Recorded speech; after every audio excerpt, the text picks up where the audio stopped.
Your favorite Compas have another jam-packed episode of Lunes Live. Gilberto and I got you guys covered with our takeaways from the Chargers and Rams battle of the backup quarterbacks at SoFi Stadium and the rest of the NFL Week 2 preseason storylines. But we are not alone. Okay, we have a very special guest joining us today. You guys love him. You guys know him. He'll be here at 5:15, so make sure you guys sit back, agarra unas chelas, just relax. Pacific time, Fernando. We're like worldwide. We're like Mr. Pitbull 305. Yeah. Oh, we got to visit that stadium one day. Oh yeah. But yeah, we're gonna have a compa jumping on. You guys know him. You guys love him. 5:15 Pacific. Make sure you guys stay tuned because you guys aren't gonna want to miss it. Talking all things NFL. He knows both teams very well. Plus, on today's show, we are back with Combat Talk, UFC 305, DDP, and Israel Adesanya. We'll talk about Adesanya. We'll talk about. I said lasagna there for a little bit. No.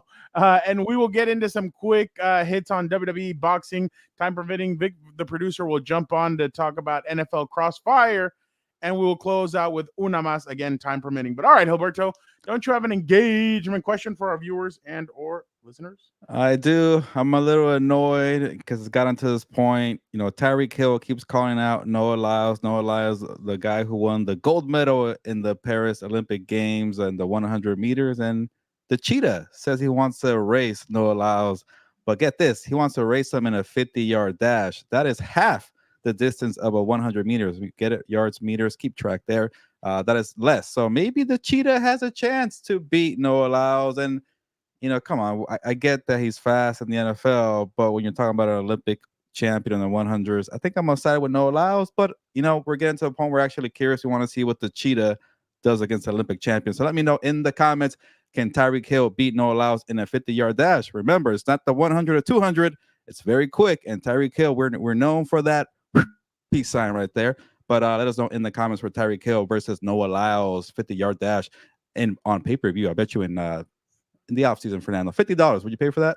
No. By the way, this is probably what Noah Lyles has to say. This is anytime anybody's asking about a professional athlete, this is what he said. Yeah. What the fuck is that guy? I actually believe him this whole time. I believe him with Nikola Jokic. I'm like, who's that guy? He looked like he was serious when he was talking. I think he was trolling about Tyreek Hill and trolling about some media players, but Jokic, I think I believed. Yeah, no, I completely agree about that. All right, let's go to the intro. Compas on the beat. Let's get it. Let's go. Yeah. So we're Compas. Yeah, we are. There you go. Hey. There you go. Okay, all right. We got proof right there. Some guy that seems like he's asleep. Need you to wake up, Gilbert. There's a lot of energy. Come on, Gilbert. Let's go. Come on. Dan and Dago is at Moe's. I'll show you. I'll show you. I got it right. Okay, that's it. You guys, I am done with mine, but that's couldn't get better than a 2026 6th-round pick swap for a 7-rounder. So freaking love you, Chad. Hey, dude. Cool, man. Compas on the beat, man. Derwin James signing off, man. Watch Compas on the beat, man. Ooh, welcome to Compas on the Beat. I'm Fernando Ramirez. I cover the Chargers for the Sporting Tribune. With me, as always, my co-host, my tag team partner, Gilbert Manzano, covers the NFL for Sports Illustrated. What's up, bro? what's up, bro? It's been a couple months now since we revealed the intro there, and every time we just end it with Derwin James saying, "I watch Compas on the Beat," I just get hyped up. Like it's game time for the show here. Yeah. Eventually, I do want you to add a guy, Fiati. Yeah, there you go. No, that's coming. But Derwin ending it feels right because we did get the show started with the Chargers, and their first big guest was Derwin James. Exactly. Yeah, that is pretty. Oh wow, Gil the thrill. Wow, that's actually a new one. You know, with moi. I like that. You know, finally I get a nickname. I feel like Danny Neal gets all the nicknames. Quick story, Fernando. I thought when I read it at first this was AI G fella, but it's actually just Al G fella. So that's a mistake on me. There you go. He says 2 different sports on 2 different levels. By the way, speaking of everything, that first person that did the intro, Ryan Garcia, was in San Diego over the weekend. Oh, did you see him? I wish. Well, we would have had a pod with him.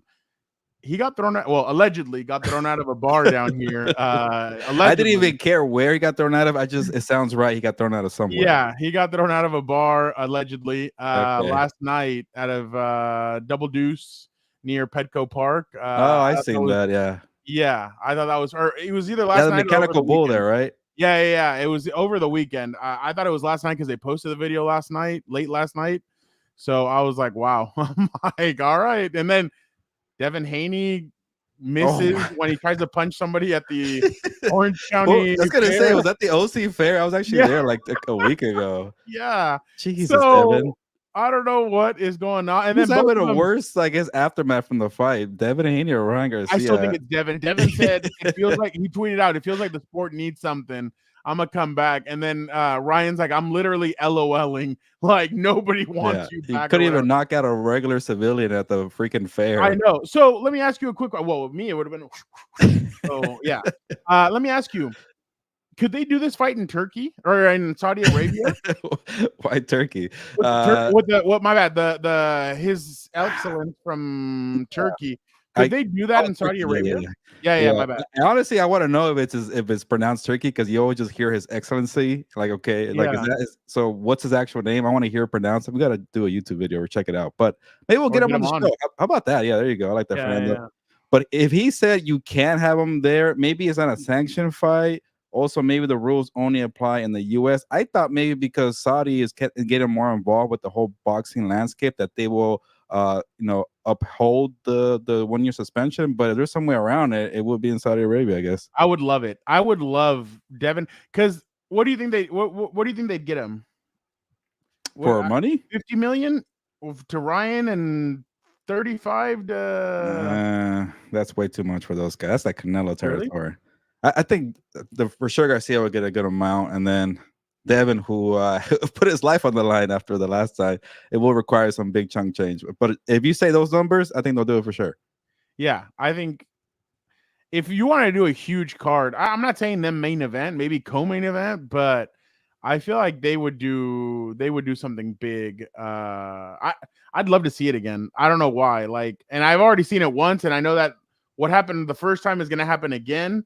By the way, Ryan tweeted at His Excellency, and he said, "Let's make sure we drug test this time." So I actually was like, "Wow, okay." Like, see, Ryan didn't do anything wrong. He just probably just put a little bit too much creatine in his cornflakes. Yeah, and that's what made it spike. Maybe Devin should do that too, because he needs a little more pop in those hands. When you're not beating up people at the fair, I saw the picture of him at the fight here in LA, and he looked a little chubby. So Turkish is hella hard. Yeah, Mo. Yeah, I can't figure it. I felt weird saying Turkey, and I'm sure Fernando did too. yeah, exactly. Well, initially you thought I was saying Turkey for the country.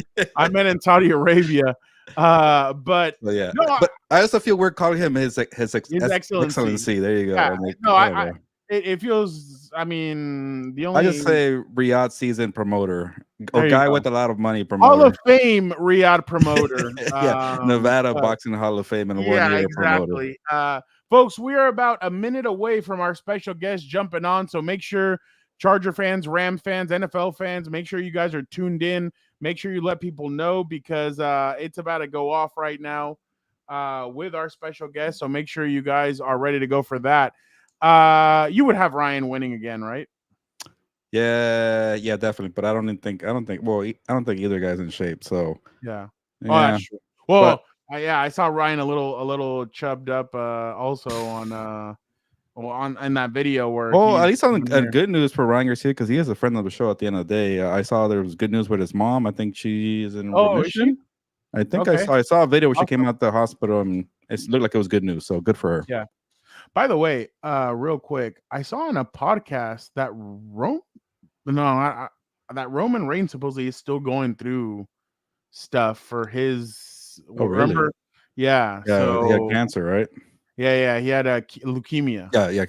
And I think that's why they kind of took his schedule down a little bit. Well, a lot. But yeah. So I'm glad to hear that she is, and that's why I gave Vargas's son Amado I gave him a lot of credit because he opened that press conference and he said, "Hey, we just want to let you know that we are praying for your family. We're praying that your mom gets better." He told Sean that, and Sean's like, "Thank you, F you. Let's get this going. Come Hey, on, let's I like try and it. sell this." Like, Yeah, that's nice. no. I liked it boxing too. at the end of the day, so it's business. But Exactly. Fernando, how about a good segue into we get Eric Williams to jump on? Any Wow. stories from SoFi Stadium? I'm Look at curious. him. Look at him. Just breaking the news of who's jumping on. Oh, sorry, did I? Okay. You know what? Moy42 said, "Oh, we locked in." I thought you might have already said it, so I was like, okay.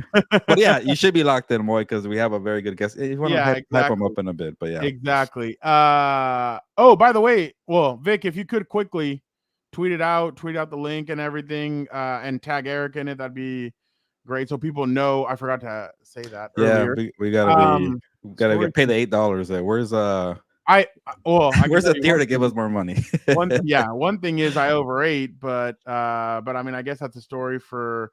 We can't let our special guest wait too long. If not, he gets antsy and he's like, "What the hell? Like, why do you have me in here and you don't have me on the show?" But let's get him on the show. Eric D. Williams, you know him, you love him. Fox Sports reporter, covers all things AFC, NFC West. He is the man, the myth, the legend. Eric, how are you? I'm doing well. How you guys doing?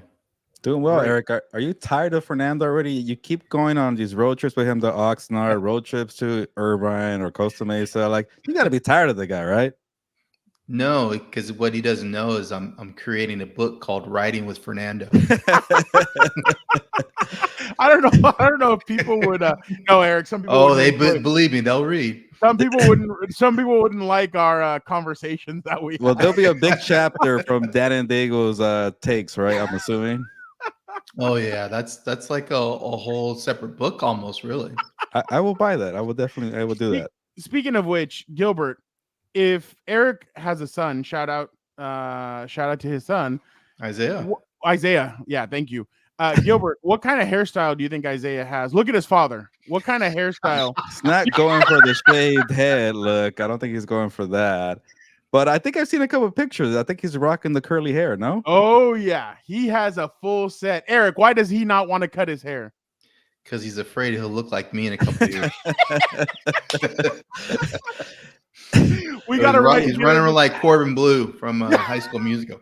Yeah, I guess if you do shave it and you start growing it back and you see it's kind of coming back too far back, then you do freak out. So maybe it's better not to know, Eric. I like the approach of your son. We all drove together to the Seahawks Chargers preseason game, and Isaiah's funny. He's a funny dude. So I had met him when he was young, like I'm telling you, like 12, 13 years old. I hadn't seen him in a while. Days. Yeah, I hadn't seen him in a lot. Yeah, skateboarding days, and I hadn't seen him in a while, and I saw him now. I'm like, damn. I'm like, look at the fit, look at the hair. He's like, yeah, dude, I'm swagged out. And Eric's just rolling his eyes. He's an interesting character, man. He makes me laugh like all the time.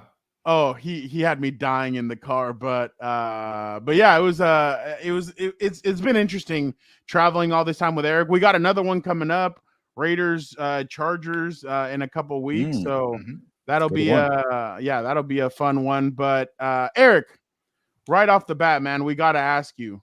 The three of us had discussed this, and I think all three of us were in the same wheelhouse on who we thought was going to win the Raiders job.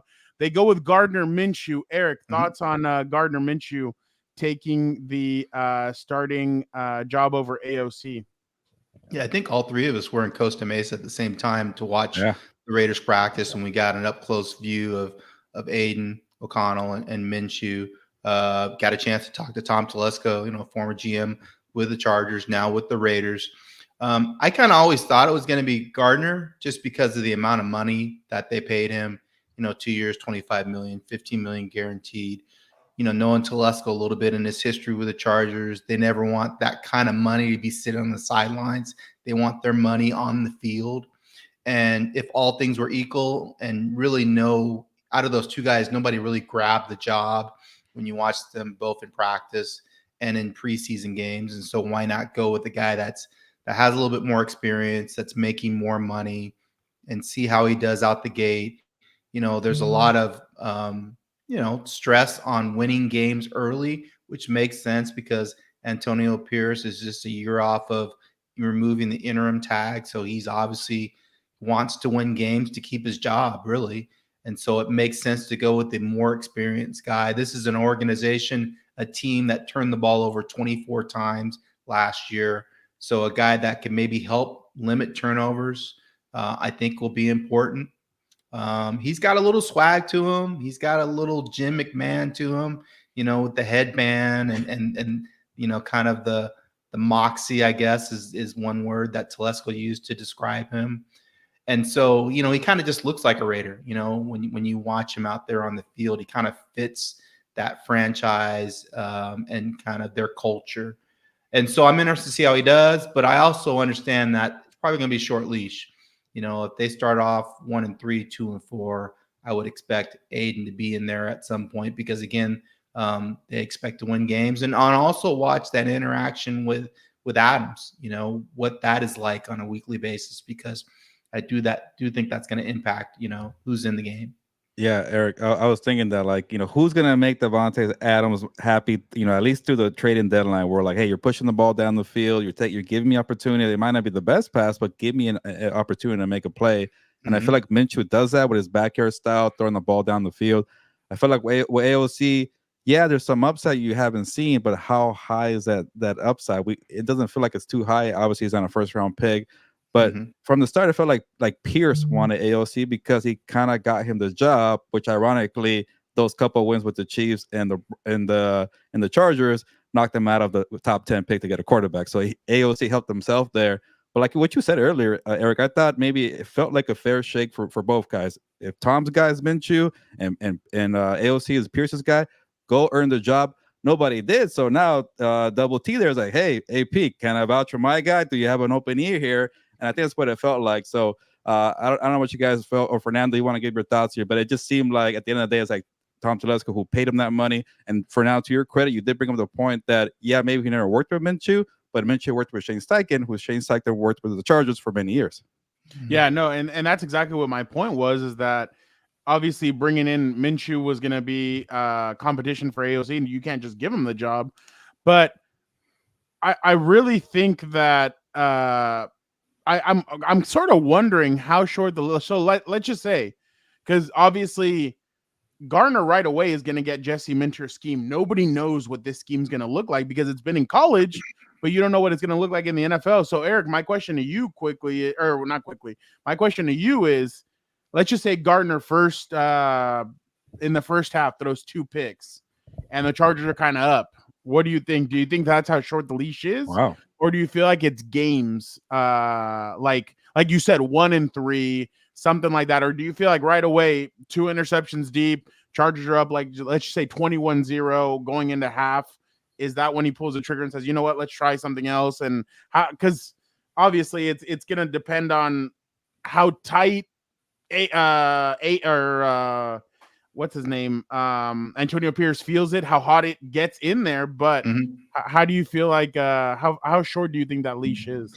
Yeah, I expect it to be a four games. He talked about addressing this first quarter of the season and that they needed to start fast during the first quarter of the season. And I feel like you can't manage a quarterback game by game, that you have to give him a little bit of room for error to make some mistakes so he can go out there and play free and not feel like he's going to be, it's do or die on every throw that he makes.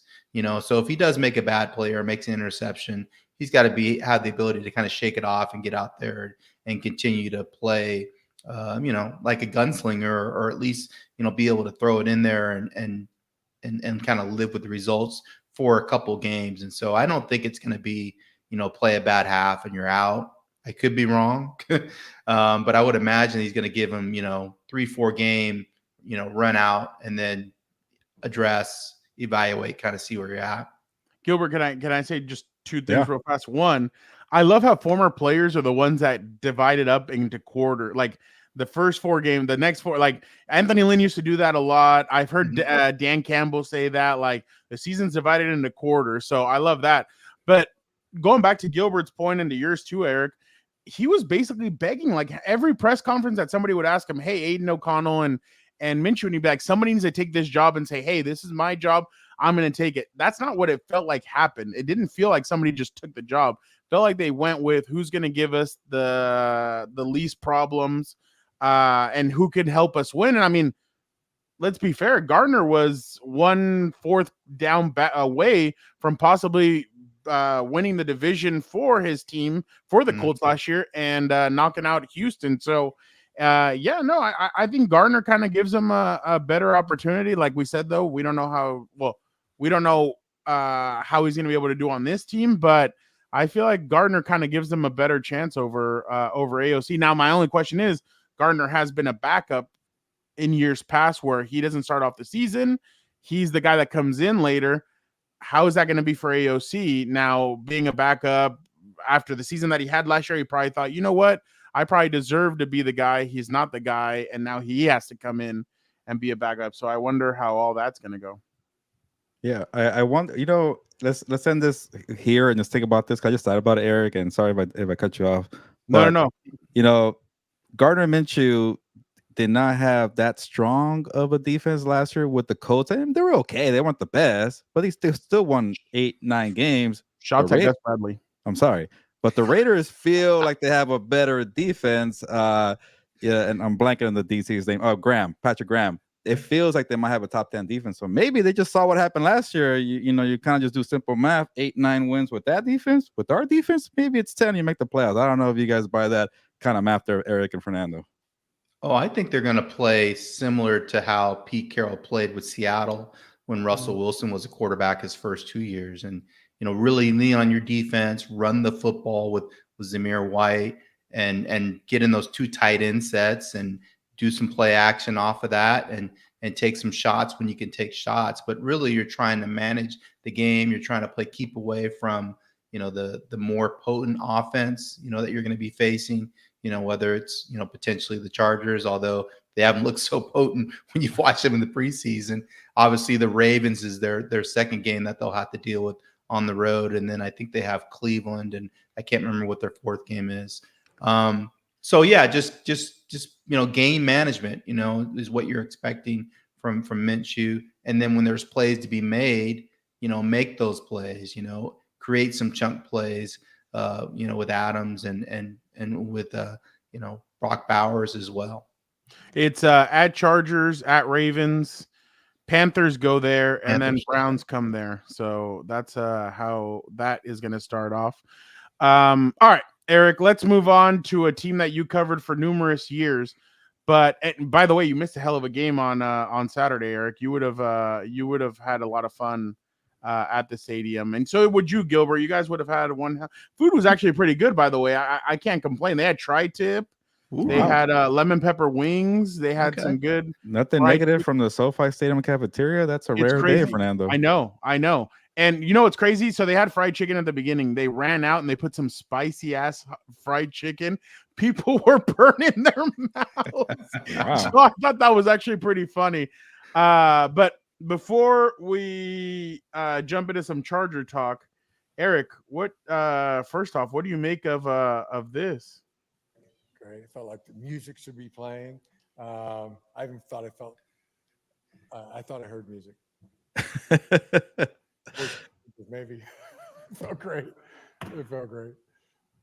So that was Jim Harbaugh reacting to Justin Herbert being back at practice today. According to Daniel Popper of The Athletic, Justin did not have cleats on. He had running shoes or something like that. He did not have cleats, and I think they only did 7-on-7, no 11-on-11. So they're easing him back in. But Eric, this should be positive news for the Chargers, isn't it? That they have number 10 back.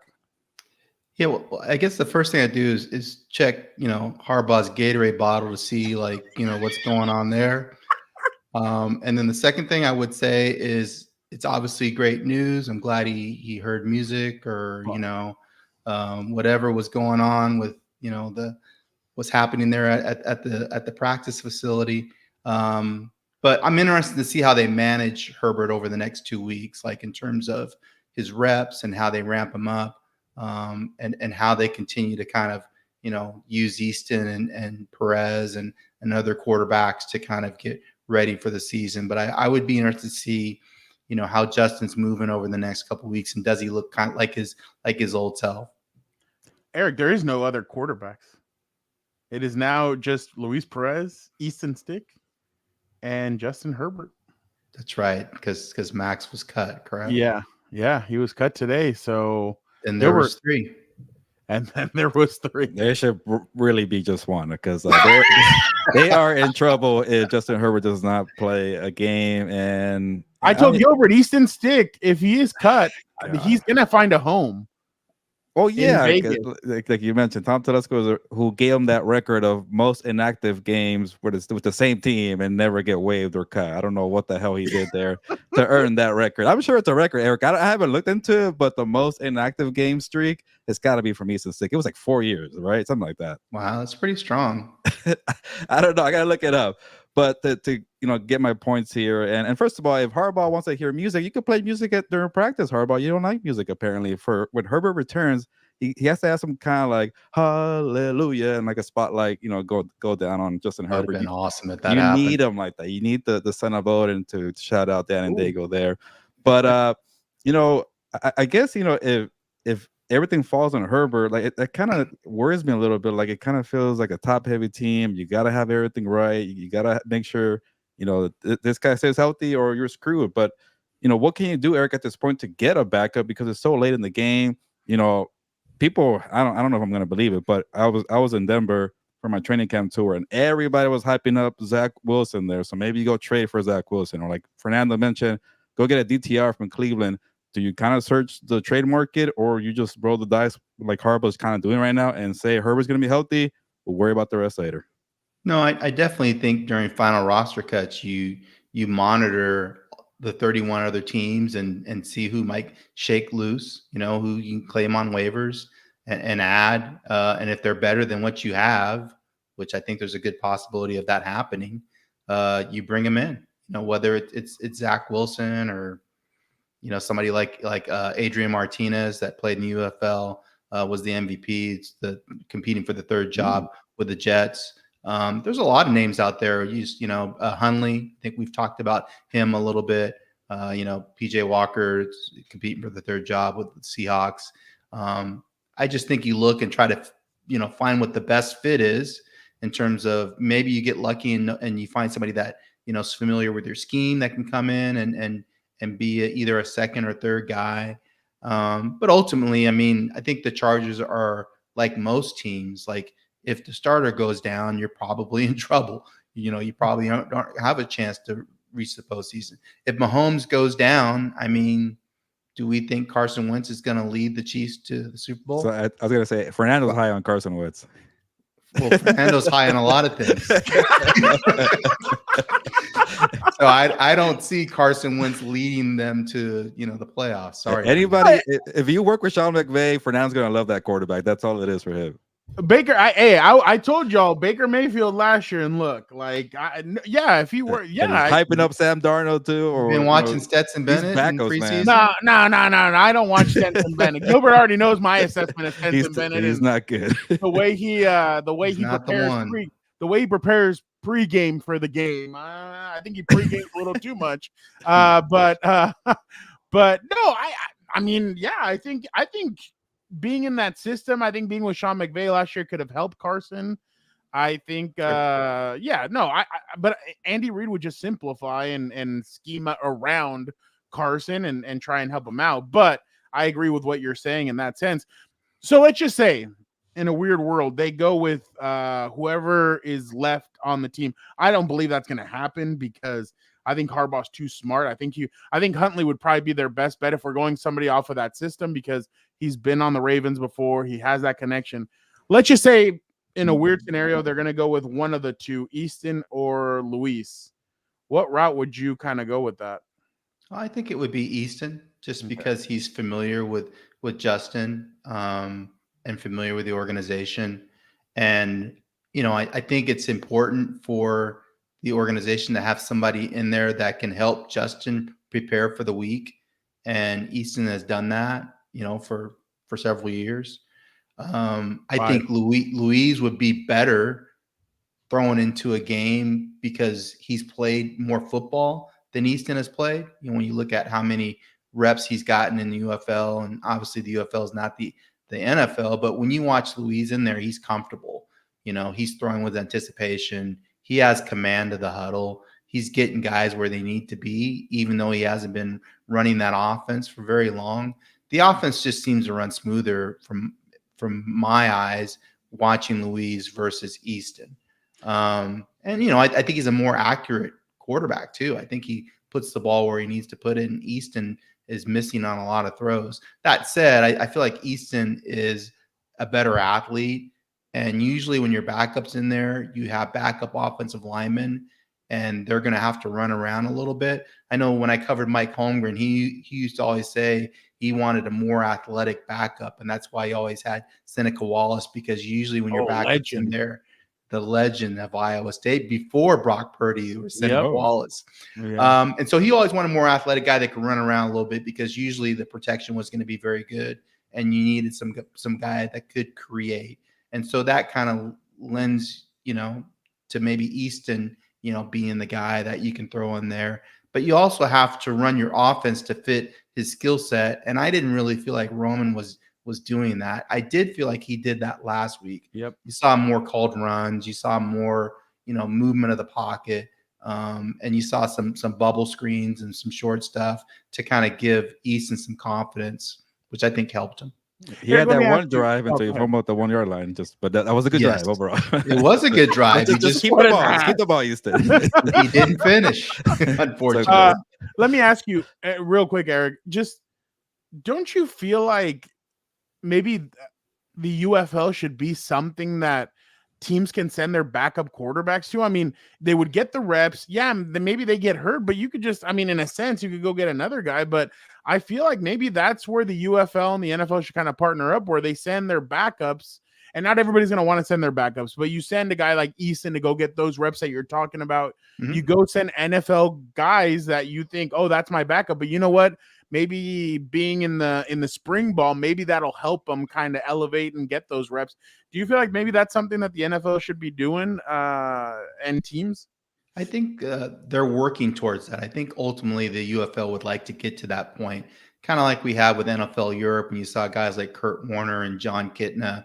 They were still with their teams, but they would go play in NFL Europe and get those reps, and it really helped kind of them ascend in terms of their development.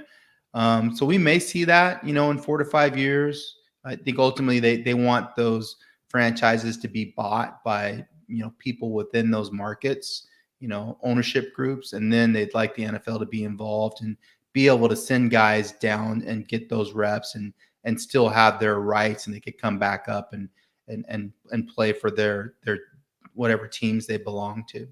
Hey, Eric, I'm up for getting Adrian Martinez with the Chargers. You get an Adrian Martinez and a Luis Perez, man. A lot of Latino names there in the quarterback room for the Chargers. Bring them in there. There you go. Eric, moving on now to the other team that you have covered in the past and still do. The LA Rams, they seem to have the injuries just seem to be mounting up.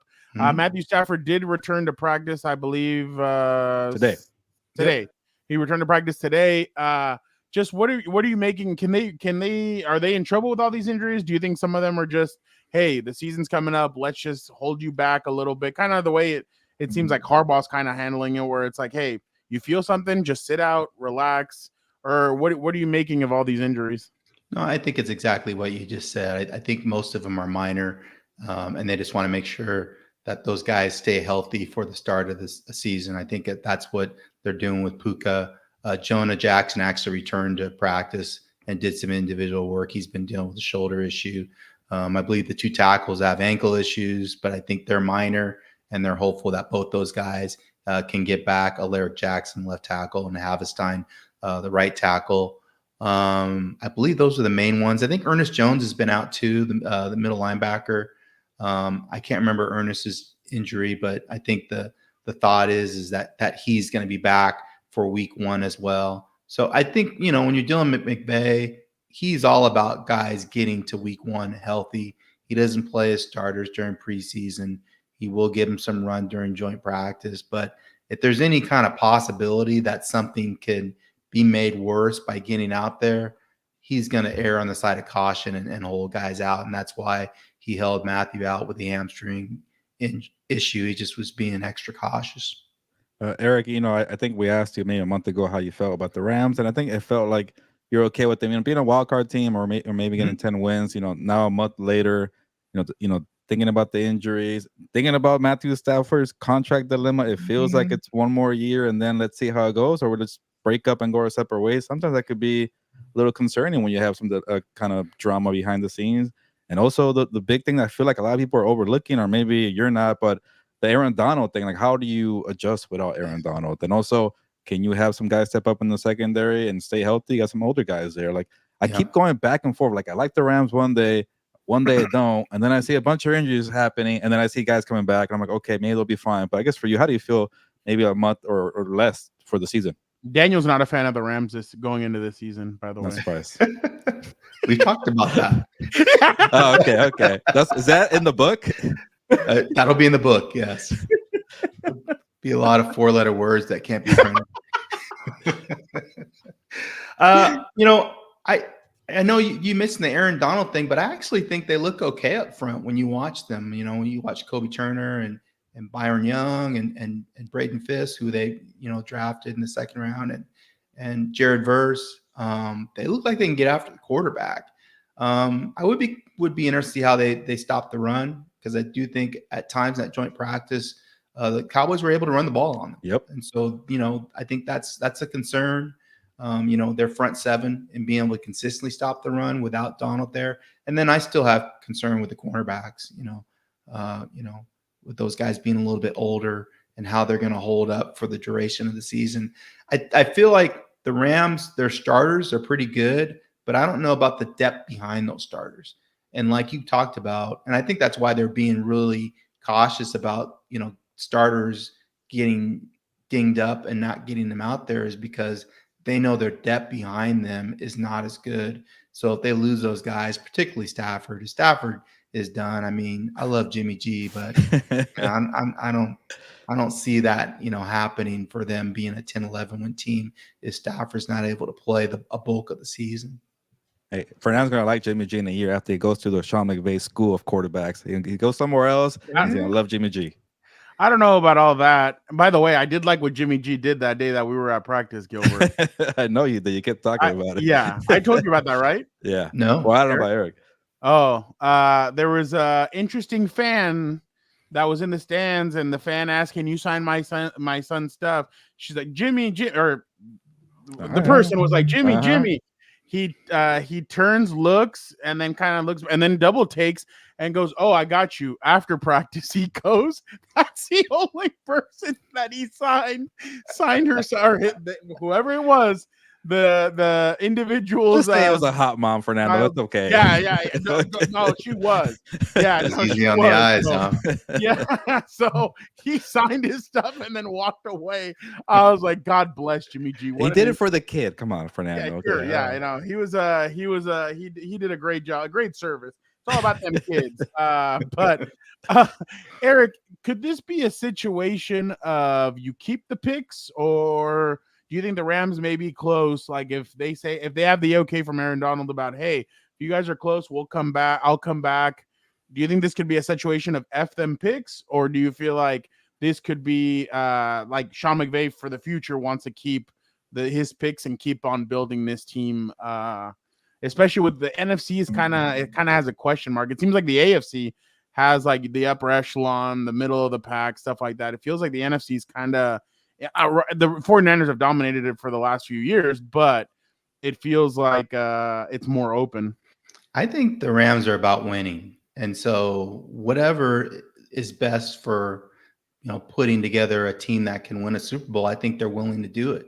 So I think if they get to a deadline and they need an impact player like they did in the past a couple of years ago by bringing Von Miller in, and they think that will put them over the top, I think they would move picks to do that if they believe that they have a shot of winning a Super Bowl and they're a player or two away. I don't think they are a player or two away, but I don't think this organization is concerned about taking risk. If they believe that there's a payoff there at the end. I think Gil could speak to that because he covered the Rams as well, and has seen how they've done transactions in order to put themselves in position to be successful. Even the whole Stafford situation where they wouldn't give him another extension because they want to keep their options open because they like to be flexible and make moves whenever the opportunity comes up for them. But to move on, Fernando, hopefully you don't mind if I take over this one, or you want to ask something else? No, I just wanted to ask you one real quick. When he traded for Matthew Stafford, him and Matthew Stafford were at the same resort, right? And Jared, like Sean McVay and Matthew Stafford were at the same resort, and then obviously Goff was wherever the hell he was. Was that true? Coincidence. No, that was true. I would think they were in Cabo. Just coincidence. Yeah. Coincidence. Yeah, I bet. Yeah, coincidence. All right, my bad. Go ahead, Gilbert. Take it over. Yeah, we're talking about the NFC landscape here, and maybe like a two-parter for the 49ers, Eric, here. We saw your story on Brandon Ayuk and the 49ers. You want them to get a deal done. Do you think that deal gets done this week? I thought it was going to happen last week. It was like, hey, he's going to go to the Steelers. Actually, no, they're going to work out a deal with the 49ers, and just been silent since then. And then my second part, obviously, I feel like if you have Ayuk, I think it's still Super Bowl or bust. Do you feel like they could finally get all the way if they get Ayuk in there? Wait, Ayuk's not on the Steelers? Because I've seen multiple people tweet out that it's a done deal. This is done. It's been a mess, man. I've seen a lot of people do it. I'm just saying. Yeah. It has been all over the place. I do feel like this is the week to get it done in order to kind of get him back on the field and start ramping up his activity. So when you get to week 1, you feel like you can get the most out of him. You also have to deal with the Trent Williams issue. He wants more money because of the left tackle market, kind of going past where he's at. And he still feels like he's 36 years old. So you have to kind of figure out how you want to manage that. I would think if you're the 49ers and they have a bunch of cap space going in this year, maybe it makes sense to go ahead and give him some guaranteed money, sprinkle some sugar on his deal for this year. And then if he wants to retire at the end of this year, or if he wants to move on, then you can kind of have a backup plan to figure out, what you're going to do beyond the 2024 season. I think you're all in for this year for the Niners. You do whatever it takes to put the best roster available so that you can go ahead and win a Super Bowl, because nobody's going to care about, whether you gave Ayuk $35 million a year or you gave Williams a gang of money. Like, nobody's going to care about that if you win the chip. But if you don't and you didn't do those things, then you're going to be criticized that you weren't all in. So I think you really need to figure out the Ayuk situation. He is their number one receiver. He is the guy that Purdy looks to in critical situations to get things done. And nobody on that roster can do what Ayuk does on the perimeter. So he's unique. And, the market is the market. It's their fault that they allowed the market to get that far. They could have signed Ayuk in February and it would have been a lot cheaper than it's going to be now. Let me ask you something. And we're talking to Eric D. Williams of Fox Sports. Eric, how do I put this? Brock Purdy and the preseason game, are you concerned at all about that? Or is it kind of like we'll see what happens during the regular season? But one of those interceptions was just, I was very surprised he threw that. Is there a little bit of concern in your mind that the 49ers should have in him? Or do you feel like, it's preseason, we'll see what happens during the regular season? No, I think there's concern. You watched them play and it wasn't great. I know a lot of the starters weren't in there, but the decision making wasn't what you're used to seeing from Brock, in terms of, getting the ball on time, or if he doesn't see it the way that he needs to see it, just throw the ball away. I felt like he was trying to really force the action when he didn't need to. And so, yeah, it is concerning. And the reports that you've been hearing from training camp that he's been throwing a lot of interceptions. Again, I know he's trying things and he's trying to see where he can fit balls in certain windows and trying to give guys opportunities to see what they can do. But yeah, it was a little concerning just watching him play. And I know it's preseason and all that, but a lot of times what you see in preseason can be what you end up seeing in the regular season. What you just said makes me think that I'm waiting for a shooting a doggone it after that, just because it sounded a little similar to what somebody else used to say. Eric, two more quickly, and we will get you out of here. We appreciate you jumping on with us. You are the man with the plan, so we appreciate you. Could the Broncos be a sleeper with Bo Nix, or is it also preseason? Let's wait and see what happens during the regular season. Yeah, I'm gonna pump the brakes on the Bo Nix hype. I need to see that during the regular Okay. season. I mean, I like him as a player, and I know Sean Payton have a lot of respect for him as an offensive guru. But I mean, we're kind of gassing him up here a little bit. Like, let's see what he does in the regular season when defenses are actually game planning for him. And I know he's an athletic guy, but let's see him do that against starters, against a real defense that's trying to get after him. So I do think they have a chance to maybe surprise some folks, but he's not Joe Burrow. I mean, let's Holy be crap. easy there. Eric, he starts off at Seahawks, Steelers come there, at Buccaneers, at Jets. Even the Raiders going there is going to be tough. Chargers. We're going to find out early, right? At Saints, Panthers, and then at Ravens, at Chiefs, Falcons. Yeah, no, that's Gil, are you a believer? I do. You were there, right? Yeah, I do like Bo Nix, but I'm glad that you said let's pump the brakes because, and I'll give you some stories. I won't name names here, but it was a very, I guess, well attended day because I went during the joint scrimmage against the Packers. So there was a lot of people there.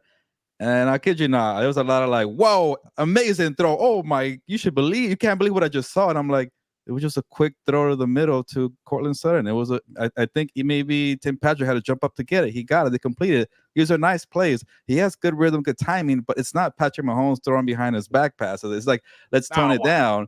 But, he is confident. And the one thing that's really concerning me, and I don't think it's a confidence thing, he is reading the field well with the defenses, but he rushes a lot of throws, a lot of overthrows. Like when people were losing their mind for that, just the pass down the middle to Cortland Sutton, the next play he overthrew a wide open. I forget the tight end's name there. I'm like, nobody wants to tweet about that. No, that's not that. It was like a third string. I think number 86. I'm blanking on his name. But nobody wants to tweet about that. Like he's gonna have his highs and lows. And the one thing that I like that Sean Payton is doing, it's a lot of quick throws, a lot of outlet passes, safety nets, and it's like, you know what? He has a timing. He has a good tempo, and I think Sean Payton threw a little jab at Russell Wilson when he said, "Hey, our quarterback with time and the tempo so much better than last year." So at least he's doing that. Can't help himself. I know, but at least he's doing that to run his offense the way he wants to. But you're right, Eric. You got to watch it in the preseason. You got to, sometimes these safety nets won't be there for you, and maybe when you got the training wheels on, Sean Payton gets frustrated very quickly if you're not able to push a little bit down the field. But I think they're a little underrated. I'm not saying they're going to make the playoffs, but I have them winning maybe. I think it's the over under is like 5.5 wins. 6 or 7 wins seems right because I think it's year 2 for Payton. You got guys that you like fit your scheme. And a funny story, Eric and Fernando. I'm like, okay, I see guys who fit the scheme. So that means maybe less pressure to make the roster. Is some core guys here. Maybe Sean Payton is less of a hard ass. And I asked Javonte Williams, like, hey, like, is it more laid back? He's like, hell no, man. Like, this guy's just joking around for the camera. He's still tough on everybody. So he's trying to make sure these guys are ready and fit the scheme. So we all know Sean Payton is a hard ass. Two things quickly. One, can Cortland Sutton and Tim Patrick stay healthy? They haven't been able to in any year. So that's going to be interesting. And second, don't sleep on the Mile High City MILF Hunter now. Hey, Fernando. You gotta like those reviews from Zach Wilson. That I think Javonte and Mintz were saying it's like the best arm they've seen ever. But they also been in Denver for a bit, Well, yeah, they're high off of multiple things, and they were with some bad quarterbacks last year. How about that? Exactly. Marijuana is legal in Colorado. It is. I smelled it everywhere. By the way. By the way, did anybody give you, Gilbert, a Broncos country let's ride? Nothing. No, I was hoping maybe Bo Nix or Zach Wilson will carry on, but no. But he hasn't come out with anything for the Steelers, has he? I don't think so, and you shouldn't after the way you've played the last 2 years. But yeah, no, he should. Last thing, Eric, before we let you go, what is your thought on what Tua Tagovailoa said today on the Dan Le Batard show? That you shouldn't be here. That this guy should be here, that you haven't earned this right. And then you have somebody else come in and tell you, dude, you are the best fit for this. Like, you are accurate, you are the best whatever, you are this, you are that. Like, how would it make you feel listening to one or the other? You see what I'm saying? And then you hear it, regardless of what it is, the good or the bad. And you hear it more and more. You start to actually believe that. Eric, how do you feel listening to that, Eric? How do you feel? Because he feels a certain kind of way. How do you feel? I think he's on that Drake. That's what I think. He likes soft music. How about that? Stop listening to Sade. I mean, look, it is what it is. I mean, we know that, right? Because we saw what happened. So all he has to do is just go look at my highlights from last year and then look how I played and just call it good. Like, I don't feel like he needed to like voice that in my opinion. I mean, we know what happened. We know that he's where he comes from, and it wasn't a good fit. So you don't need to like, sit down with Barbara Streisand and like, air it all out. I don't need to hear that. Hey, and there's two sides to every story, Eric. Right. And Flores isn't gonna say anything. Yeah. I mean, so I respect that. So just hey, look at how I'm playing. Keep it moving. Yeah, he might have came in all high and mighty and be a number 5 pick winning a natty in Alabama, and Flores was just trying to tone it down. That's it, Like, you can't tell me that Nick Saban didn't shove his foot up his ass or anything, or maybe he wasn't around too long to hear it, because he came in for 8 seconds, won the championship, then the next year had that hip injury. So maybe he wasn't all that much around, but still, I was just really surprised, especially from what we heard from Tom Brady in like January, saying, yeah, this next generation's really soft. They don't like getting yelled at. They don't like people in their ear. So it's like, damn, you're really hearing the difference between two different generations of quarterback. Eric, before we let you go, real quick, will Tom Brady play this season for any NFL team? Yes or no? That's a no, man, because he's getting a lot of zeros. Devontae Adams keeps on throwing it out there. He's thrown it out on 3 or 4 different. Getting a lot of zeros to be on TV, and I think he's probably pretty happy. Can you imagine if he's narrating a Raiders game and Devontae just throws his helmet and Tom's like, "I'll be right back." He just comes out with the helmet. He goes in there, throws a couple of touchdowns. And man, I'm telling you, the NFL is more like WWE than you all think. I'm just saying. But I think Devontae would be happy about that. I think he would. But we are happy. We're happy. Thank you so much, Eric. That was a great time spending time with you. We'll have you on again during the regular season. We love you. You are the best. Dan's going to be very upset that he missed you jumping on the show. But anything you want to say to him? Good luck to his Saints this year. Oh, there you go. We appreciate that, Eric. Thank you so much, people. That was Eric D. Williams. Thank you so much, Eric. That was awesome. Gilbert, thoughts on anything? What stood out to you the most? Yeah, I don't know what it is, but Eric and I and yourself, Fernando, I feel like we're all on the same page. And every now and then you want like a hot argument and a big debate there, but I like what I said about I do like what I've seen from Bo Nix, just to kind of get a couple steps forward. But yes, tone it down. It feels like everybody wants a quarterback. Like all of a sudden, this 2024 NFL quarterback class is as good as 2020. Like, relax. It's been 2 preseason games, but people want to hype them up already, crown them already. Obviously, we're on the same page with Minshew there, all of us. I think that was our pick to go into training camp. Obviously the Chargers need to have Justin Herbert healthy. And I think that's really good news, by the way, Fernando, that he's already back and practicing to kind of, hey, there's the flames out. Don't worry. And Harbaugh's kind of been taking some heat from some reporters, maybe yourself. I don't know, about, hey, go have a backup plan. What's going to happen to Herbert? That happened to me on Saturday. I asked him, hey, what went into the decision of playing Luis Perez instead of Max Duggan? He goes, coach's decision. Tyler Dragon laughing his ass off at me because I did that. I was like, Jesus. By the way, okay, so funny enough, we need to get Tyler on. He has some good stories from the Olympics. I am down. I was telling him we do want to get him on. I want to ask him about the Noah Lyles Tyreek Hill debate. Oh, he has some good stuff on that. By the way, real quick, Anthony Edwards just revealed that Steph, him, and KD could not celebrate the gold medal after the game because they had needed to be drug tested right after. So that's actually pretty. Wow, that kind of That's sucks, actually but- pretty funny. DZ, I would take that smoke from Jim. The other day he caught me like we had eye contact together, and he like looks at me, and then he goes, "Oh, okay." So yeah, no, It's been fun seeing the beat reporters and Harbaugh go at it in year one. It's like an Olympic trying to sport. set the tone, yeah, especially like with him, Olympic get him sport, talk. Yeah. So I asked him, I'm like, Nick, I don't know if Jesse Minter would want to be a head coach. It sounds like Gilbert spoke to him, and it sounded like he's in it with Jim till they win a ring. Yeah, Nick, put it this way: like, if he doesn't get a head coaching job, he is not going anywhere else. He loves Jim Harbaugh. He's worked with John Harbaugh, and I don't think he was choosing between the two brothers, but he pretty much flat out said there's no other head coach I'd rather be with, and I think that says a lot about Jim Harbaugh. So in one of those, what's up, Jorge? In one of those, you're late. Tyler comes up to me and he goes, "Hey." He's like, I was like, when'd you get in? He's like, Thursday. I was like, Thursday, and you're here? It's like, I'm jet lagged, and I'm like, bro, He's I'm like, wild. A preseason game too. You're here. So he said he was out there in France for a while. So Gilbert, out there in France and everything, like that's where Louis Vuitton and all that stuff comes from. So it's a lot cheaper than it is out here. And then whatever you pay in taxes, you get your money back at the airport. So say that like really you paid like $1,000 for the person, like 700 and like $200 were in taxes. You get those $200 back when you at the airport. When you leave. Yeah, at the airport. You just have to have your passport with you, your plane ticket, and everything. Oh, it's a thing of beauty. So I'm not spending $1,000 for a purse. I'll tell you that. No shit. He spent a lot of money. He was like, yeah, bro. He's like, so his wife went out there.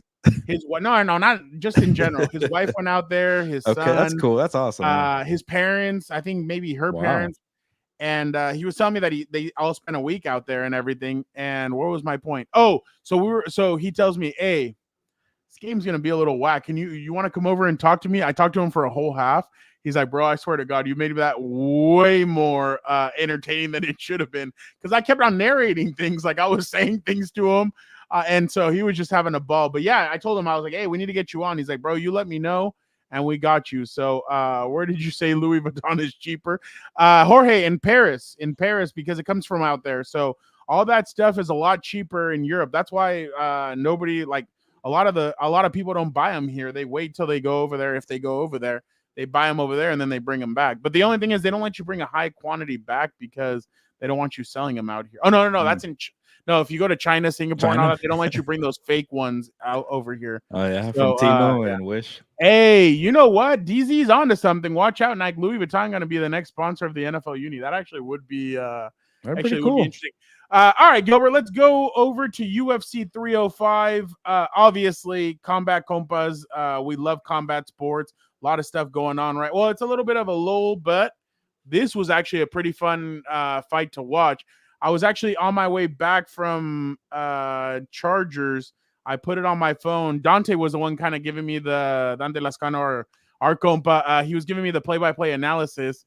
And he's like, "Ese deportes para ay cabrón," and then I just started laughing. He's like, "Okay," he's like, "That was not an MMA fan, huh?" Yeah, no, he's not. But he's like, "Okay, I'll give it credit." Like he's like, "Damn," he's like, "Oh, yeah, I know." I was just laughing. Chingazos, okay. I know he was about to start off with saying something, and then he went, "Oh," but obviously, a lot made of DDP and Israel Adesanya going into it. In the past, DDP said, "Oh, you're not really. I'm more of an African than you are." There's been a lot of back and forth. He's white, by the way. You don't know. Yeah, exactly, from South Africa. So there's been a lot of stuff between both of them. It seemed like they kind of squashed that beef after the fight, which is pretty typical. But that was another thing Dante didn't like. He's like, "No, like no, not miss." He's like, I was surprised because DDP kind of went a little too far there. Yeah, he made him cry during the press conference. I didn't even see that. Wow. Okay. Oh yeah. So Israel Adesanya started crying. Yeah. So and then hearing stories from Adam, who covers UFC, Adam Hill covers UFC daily. I'm like, man, this guy has no boundaries here. So he's been pushing the whole African thing. So when they actually did embrace, I was surprised. But I do like that people could separate business, selling pay-per-views. Obviously, there's maybe a limit, but in combat sports, there's more. You can get away with stuff there. So that was surprising. In the NFL.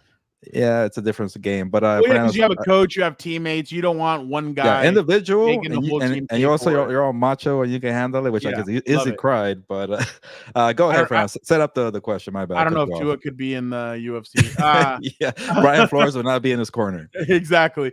We should do that. Brian Flores versus Tua Tagovailoa. That'd be a good match. So obviously DDP beat Adesanya with a chokehold in the fourth round. I thought at that point, Izzy actually looked like, wow, okay, he was kind of hanging in there. And then like he said, I made one bad move and I kind of paid for it. So DZ said, well, in my DNA test, I have 2% African, so I'm pretty bad. DZ and DDP are the same DNA. Yeah, exactly. So Gilbert, just what were your thoughts on the match between DDP and Israel? Yeah, I thought it was a pretty balanced fight for the most part, but you could always tell that DDP had a little more pop there and he had the bigger shots, but he was tired quickly. He was very gassed. It was smart that he was going to the ground because that is not Adesanya's game. So maybe he got a little more tired going to the ground, trying to take him down. And to his credit, he did do it. And, obviously it worked out at the end in the fourth round, but I don't know where he got this energy because he was just breathing hard. And then whenever he popped them, which was at a lower rate, you could tell he was rocking them. So there was a power difference. And this is where I thought maybe the questions about him retiring were gonna happen if he lost, because he doesn't have the same pop anymore. Izzy, at one point, Izzy was a hard striker who was a well-rounded striker because he has a kicking game, the kickboxing. He wasn't the most powerful. He wasn't Alex Pereira, but to see DDP rock him and then him not able to throw back at the same level was a little concerning, but it was at a high rate. He's a very polished, accurate striker, and he still had that. But man, I think the chin is gone, Fernando. He got rocked a couple times, but he was like in the zone, breathing well. He still had his routine, and DDP just coming out after every round, and then popped him a couple of times, brought him down, and then in the fourth round, he rocked him with 3 punches. I think one to the side of the ear, and that really made Izzy kind of run back, and he was a little wobbly, and then he caught him, brought him down, boom. And I'm not a fighter, but the chokehold was on there for half a second, and Adesanya was like, I am not gonna deal with this. He has it on tight. I am out. So maybe part of the reason why he was okay to embrace DDP, like you had to eat the crap because also you lost. It's kind of, you can't be like, oh no, man, I hate you, and you said mean things, and you beat me. So I think at some point you kind of eat it. I do respect that Adesanya did that, and Adesanya, I do like that DDP also gave Adesanya his flowers for such an amazing career, and he's right. He did so much for MMA because at one point when we all waited for Conor McGregor to come back and he wasn't going to come back, who was the guy main eventing these pay-per-views, being the star? Izzy was really saving it the same way that Alex Pereira is doing it right now. So he did have a 2-3 year stretch where he was just a big star. So shout out to DDP for highlighting that and the presser. But I was a little surprised that he decided to say, you know what, I won't retire. But who wants to go like that, right? Yeah, no, I completely agree with all that, and especially because he said I'm not going anywhere, so he's definitely excited about coming back. What do you think is? So obviously, two-parter. Alex Pereira. Well, no, I'll go with what do you think? Is it Strickland for DDP? It seems like it, and like you said too, Fernando, that you thought Strickland won that fight, or at least it was close, controversial. Why not go back and make it a decisive victory? Maybe you choke him out too, or maybe you get a knockout. Like DDP is not like, he's a good champion, but he's not like unbeatable. He's not on this pound for pound list. So I would like to see Strickland, for Strickland, a guy who talks a lot, hopefully doesn't see this because he does talk a lot.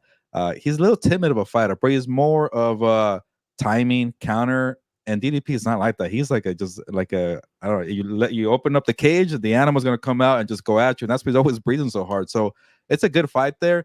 But I think Strickland doesn't throw enough. And maybe if he did, maybe you could catch him a little bit. But it'll be a good fight. And like you mentioned, Fernando, it was close enough to give us a rematch. What do you think about Alex Pereira and Khalil Roundtree? It's getting to a point where they can't find opponents for the guy. And at one point, I thought if Adesanya won the title and beat DDP, maybe he goes up, maybe Alex comes down. Let's do it again. Like I like that. I like what is it, trilogy or 4 fights, 5 fights? Who knows? But I was down for one more, and now I don't. And then they have him going to Salt Lake City. I'm telling you, man, like Conor McGregor's not around. They need Alex to start saving these promotions here. They already used Sean O'Malley for what's it called? No, I was gonna say Noche Buena, but Noche UFC. So you got, and they're working on, man. We've covered like 3 fights with Alex involved. I know, without Mexicans. So it's a terrible fight. He's gonna win, but he's gonna headline a pay-per-view. Could that be his last fight of 2024? I don't know, dude. He might come back in December and fight again. Because Dana White tweeted or said in the press conference, like, yeah, Conor's not coming back this year. And then Conor tweeted out, no, I want December. December is my date. I believe Dana more than I believe Conor. I'll tell you that. Yeah.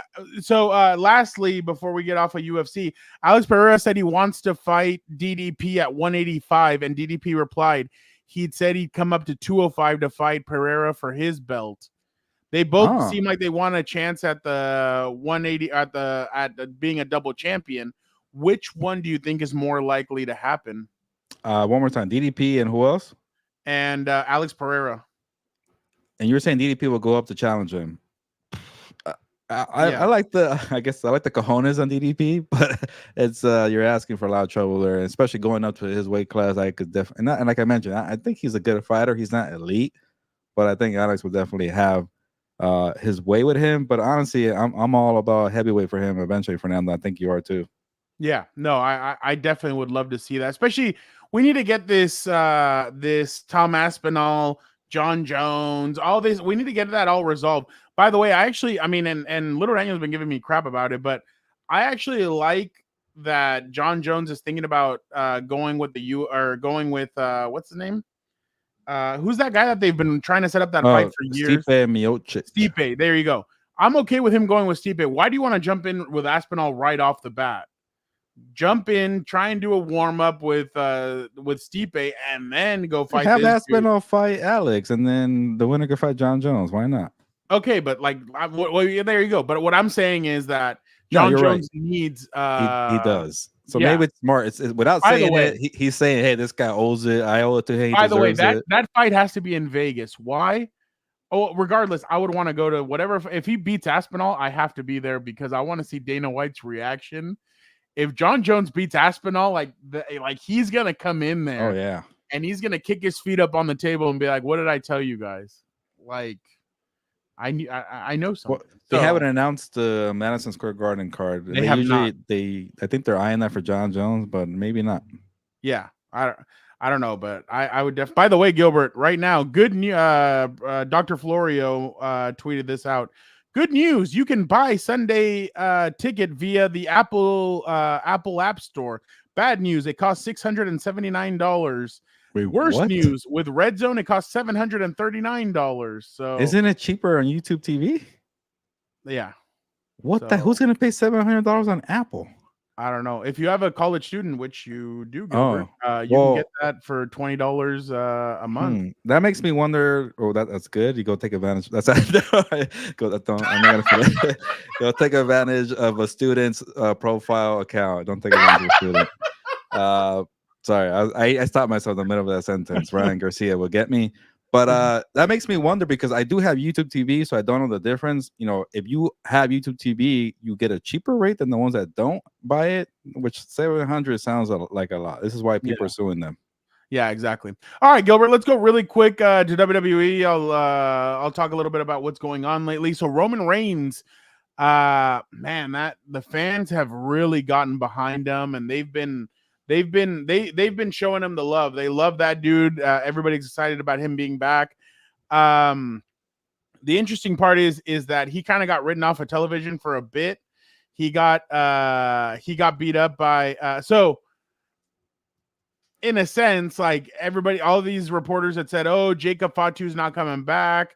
They want to keep him and Roman away from each other, and it seems like Triple H had said, "F you, Dave Meltzer," and had Jacob come out on Friday.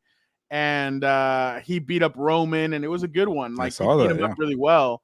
And now everybody's waiting to see what happens. Roman probably won't come back until he won't be back till September 13th when they do the what's it called?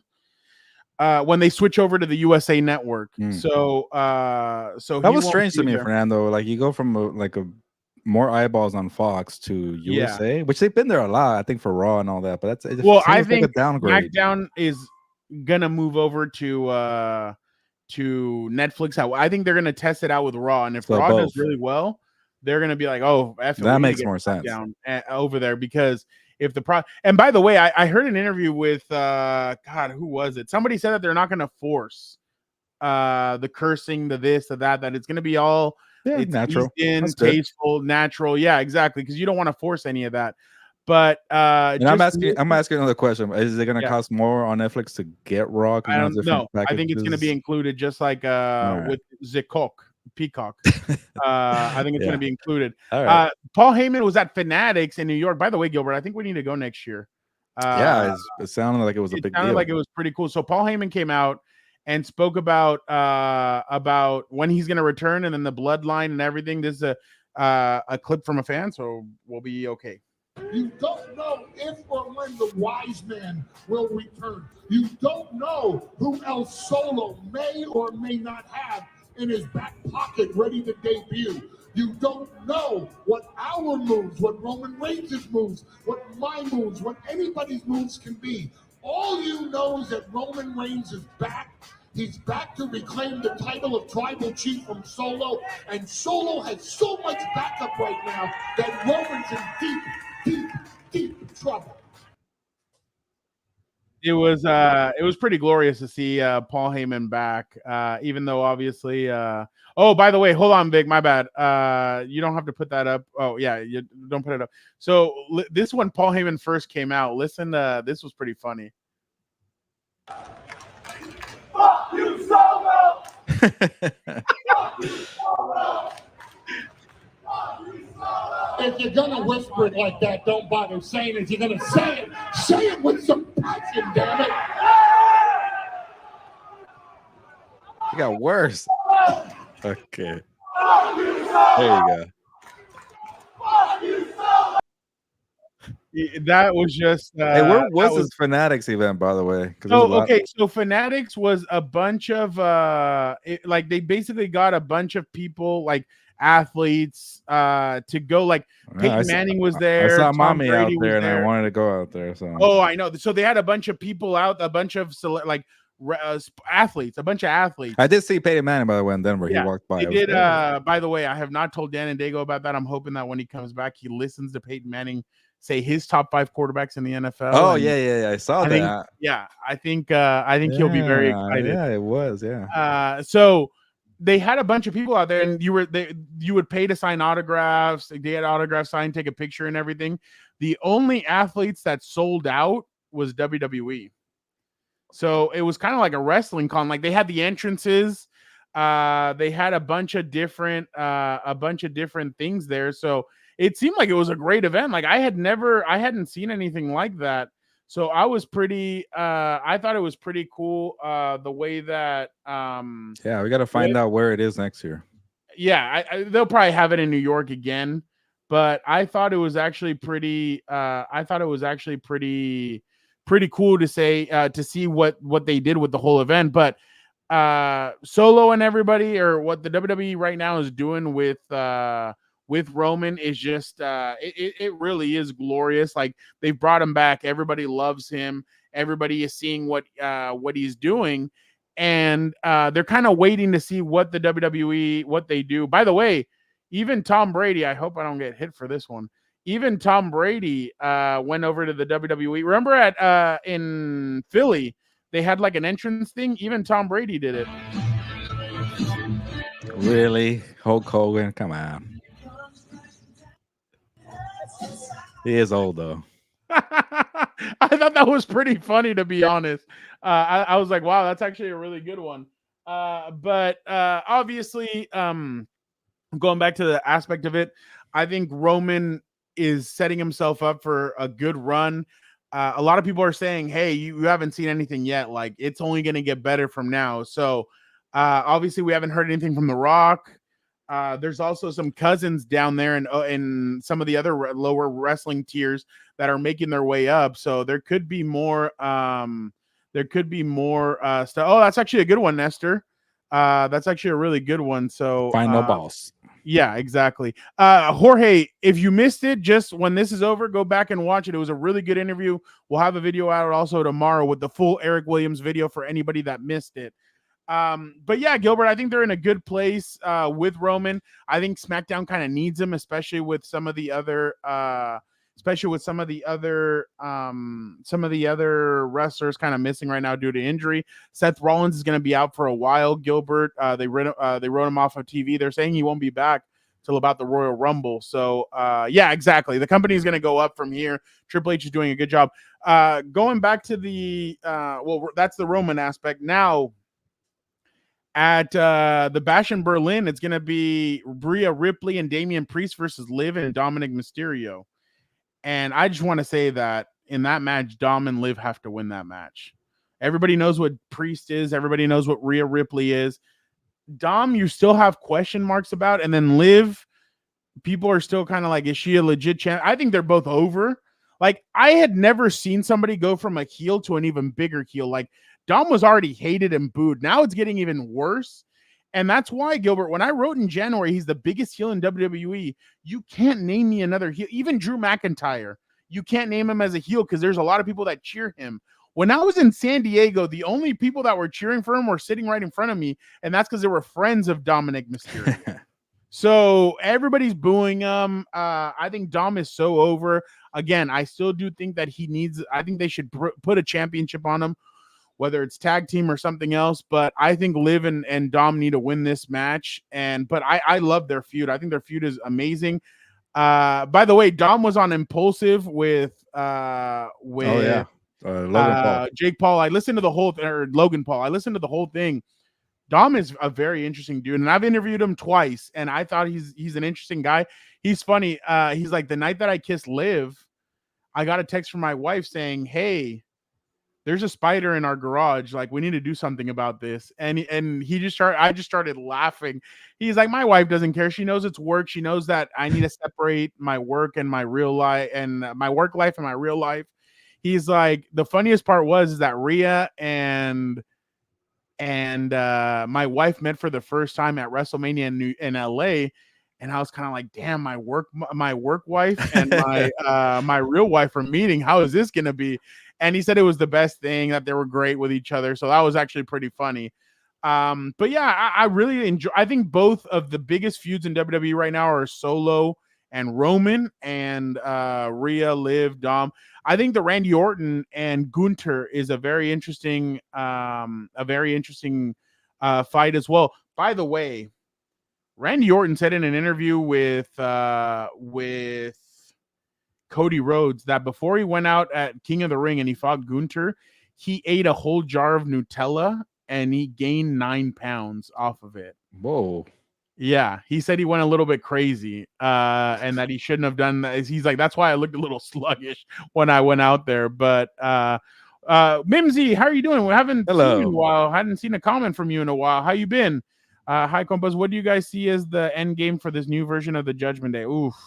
That's a good question. That's a really good question. I really haven't. I think they're going to ride the Liv and Dom, no pun intended, for a while and kind of see where that goes. But I think we're headed for a Damian Priest versus Finn Balor WrestleMania match. And that's why I feel like that's where we're headed with that. I think they're going to kind of stay away from each other for a bit and then bring it back to that. But I don't know what the end game is. I don't know if it's because I think at one point Liv is going to dump Dom. And maybe Dom's the leader of the new judge, or maybe Finn Balor. Because if you remember, when it was Edge, Damian Priest, and Rhea, Liv and Finn Balor said, we want to destroy the Judgment Day. They have destroyed the Judgment Day, essentially. So maybe they kind of start their own faction in a sense. But yeah, the copying from Eddie Guerrero in China. By the way, Gilbert, real quick. Well, let me finish on that. My bad. My brain jumps to like 30 different things. But that's what I think ultimately is going to end up happening. I don't know where Dom's going to go after this because I think it's going to be Finn Balor and Damian Priest that are going to wrestle. I don't know where Dom goes. I don't know what potentially he could do. It seems like Logan and him kind of teased winning the tag team championships together, which that would be like douchebag galore. Yeah, like tag team ever, which would be awesome. By the way, Dom said that Vince McMahon had thought about dangling him in the air when it was Eddie Guerrero versus Ray in the custody battle when they did the ladder match. That they were thinking about dangling him in the air, and he said that when he tried to hit Eddie, that Eddie got in his face and looked down on him, and he's like, "Crap, he's gonna hit me." And that Ray came up and saved him and everything. But you know, it's funny. Dom opened up about a lot of different things on that podcast, but the one thing he couldn't stop doing was taking shots at his dad. So I appreciate the level of commitment to that. But last thing I'm going to say, Gilbert, tonight is a sad Monday Night Raw. It is the last show of Pat McAfee on the commentary team. Joe Tessitore from ESPN is going to come in next Monday. He starts in 2 Mondays. He starts. He's a great announcer. He's done a great job with ESPN, but it kind of sucks that Pat's going to leave. He said it's not a goodbye, that he's going to be back. So maybe after the college football season, Pat's back. But I just think the dynamic that Michael Cole and Pat McAfee have had for the last few years, or for this last year, has been incredible. So Michael Cole retires and Pat leaves, and then it's like a whole new team, or no. Michael Cole's not leaving. Okay, so it's gonna be Joe Tessitore and Michael Cole. No. Because it doesn't make sense because both of them are like the play-by-play guys. Yeah. I'm wondering who's gonna be the color. Yeah. So okay, on SmackDown they have 2 color commentary guys doing it. Okay. It's Wade Barrett and it's oh my god, I can't remember. Corey Graves. So I guess what they're saying now is that the way it's gonna be is that it's gonna be. Let me see. Okay, so on SmackDown it's gonna be Michael Cole and Wade Barrett, and on Monday Night Raw it's gonna be Joe Tessitore and Corey Graves. Okay. Is this? Yeah, this is the new one, right? Yeah. Tessitore, he's been doing ESPN Top Rank Boxing, and I could tell some people think he's too much for boxing, but I feel like for WWE he might be just right. Yeah. No, I think he could do a good job with it. But yeah, I think it's going to be interesting, but it just sucks because obviously, like I said, like Pat even said it today on his show. He's like, I think I'm built for WWE. Like ultimately, like he feels like that's his thing. That's what, where he feels, that's where he feels the most comfortable at, which has been great. I think he's done a great job there too. I think he's really grown. I think him and Michael Cole. I think he's brought out the best in Michael Cole, and I think Michael Cole's brought out the best of him. So I definitely think that they're going to do a great job with it. It sucks that Pat's leaving, but Pat's leaving because he has to do game day, and obviously it's a little much to do all that. But wait, actually no, they said it's going to be Michael Cole and Joe Tessitore on Monday Night Raw, September 2nd, live from Denver, Colorado. So I wonder if that's only going to be for the time being, and then they're going to move. Oh, there it is. Yeah. It had previously been reported that it was going to be Tessitore with Corey Graves and Michael Cole with Wade Barrett, but they switched it because Pat McAfee's leaving. So yeah, that's very interesting. But I think Michael Cole gives enough opinion and enough analysis to be maybe, but he's been one leading the charge for so many years. It's hard, and he's been the one that's like been talking shit about Dom, and he really, I think that's the thing with Pat being there. I think he's brought out more personality, and I think that's what he's become. Maybe there's a switch. Yeah, he's become more animated, and he's like, "Oh, you dumb son of a bitch!" to Dominic Mysterio. He called him a cheater. He called him all kinds of stuff. So I definitely, I hope Pat's back. But I definitely like, Nestor's kind of onto something. Is Pat getting tsunami'd by Brunson Reed tonight to write him off? I'm actually interested to see how they're going to write him off. I don't think they'll do anything like that. If anything, who's even kind of feuding with, he's kind of feuded with Drew McIntyre here and there. Who knows if somebody knocks him off or if he just says, "Oh, okay, I'm out. Good night. See you guys later." I actually like what Nestor's saying. The Mexican culture is being popular. Can see them bring back I lie, I cheat, I steal Dom. That actually would be interesting. Making the the negative. Yeah, they should make a. I don't think They tried it last year and didn't really catch on. yeah, because of Santos Escobar, it didn't really go with him. So I think they need to do something different. But yeah, it's a shame that Pat McAfee will be gone. Hopefully, we'll see him at the Super Bowl, and hopefully, we get to talk to him a bit and see what is going on with that. I know we got to move on for now, but I feel like LWO is more like Mexican American wrestlers. Yeah. Like it's little cholo vibe.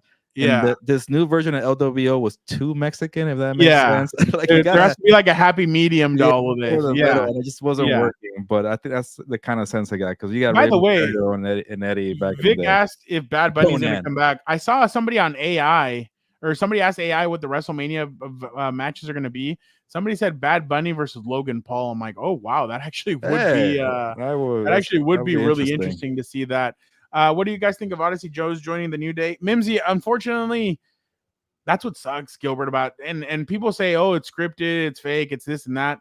But Big E can't come back because of that neck injury that he had. So I think Odyssey Jones brings something incredible. He's very athletic. He's a heavy-set dude. Maybe he could be their Big E. I would hope WWE would continue the New Day and do something new with that, bring out a new version of them with Odyssey Jones, but I actually do like it. I think it'd be something new, something fresh, and I think Odyssey should be asking Big E for advice over what to do next. Hey, one day, New Day in the Hall of Fame, WWE. I think so. No? I think so. Yeah, no, they have to. They've been doing it for what, 8 years now. It's been a long time, so I definitely agree with it. Gilbert, you were nervous about this. You don't know what I'm going to bring up. I can take a guess because I looked at the boxing schedule and there was only one fight that I think you. That wasn't about. What I was going to ask you, actually. So I was listening to Oscar De La Hoya. By the way, that video, that new video. Oh yeah, I saw that video. Yeah, we can't show that on here, and you guys know I'm pretty down to show a lot of stuff. I wouldn't want to hurt your guys' eyes with that. Yeah, Oscar's having a good time. Yeah. So he was on Club Shay Shay, and he said that he thought he beat Floyd Mayweather, the fight that they had, and that Floyd's dad came over to him and said, "You beat my son."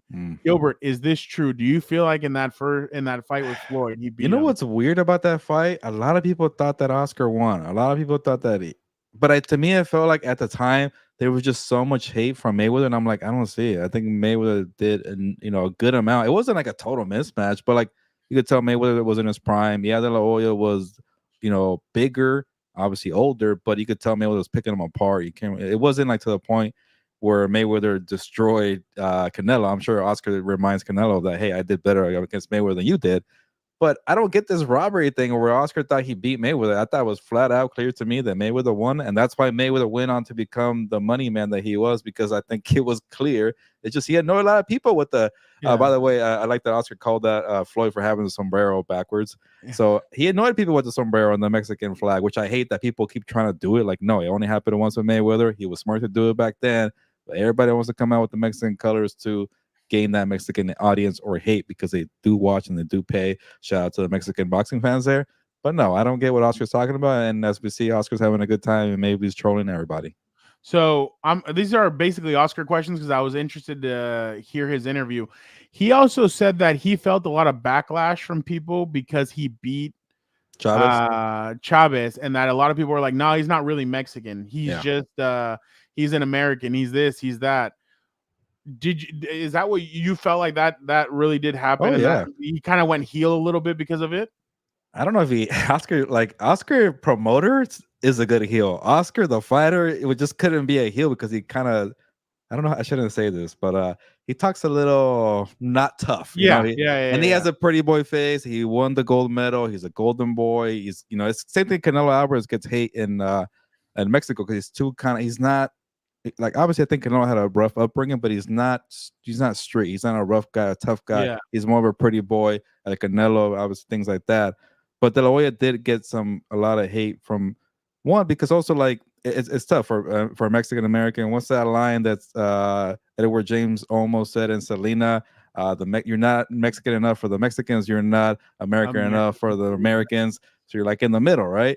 And then we throw in the whole pretty boy thing for Oscar, and then you go beat the legend Chavez Sr. the way you did 2 times. And I don't think I remember the first fight, Fernando, but I remember the second one. I just remember all the uncles and my grandpa, all the older Mexicans, man.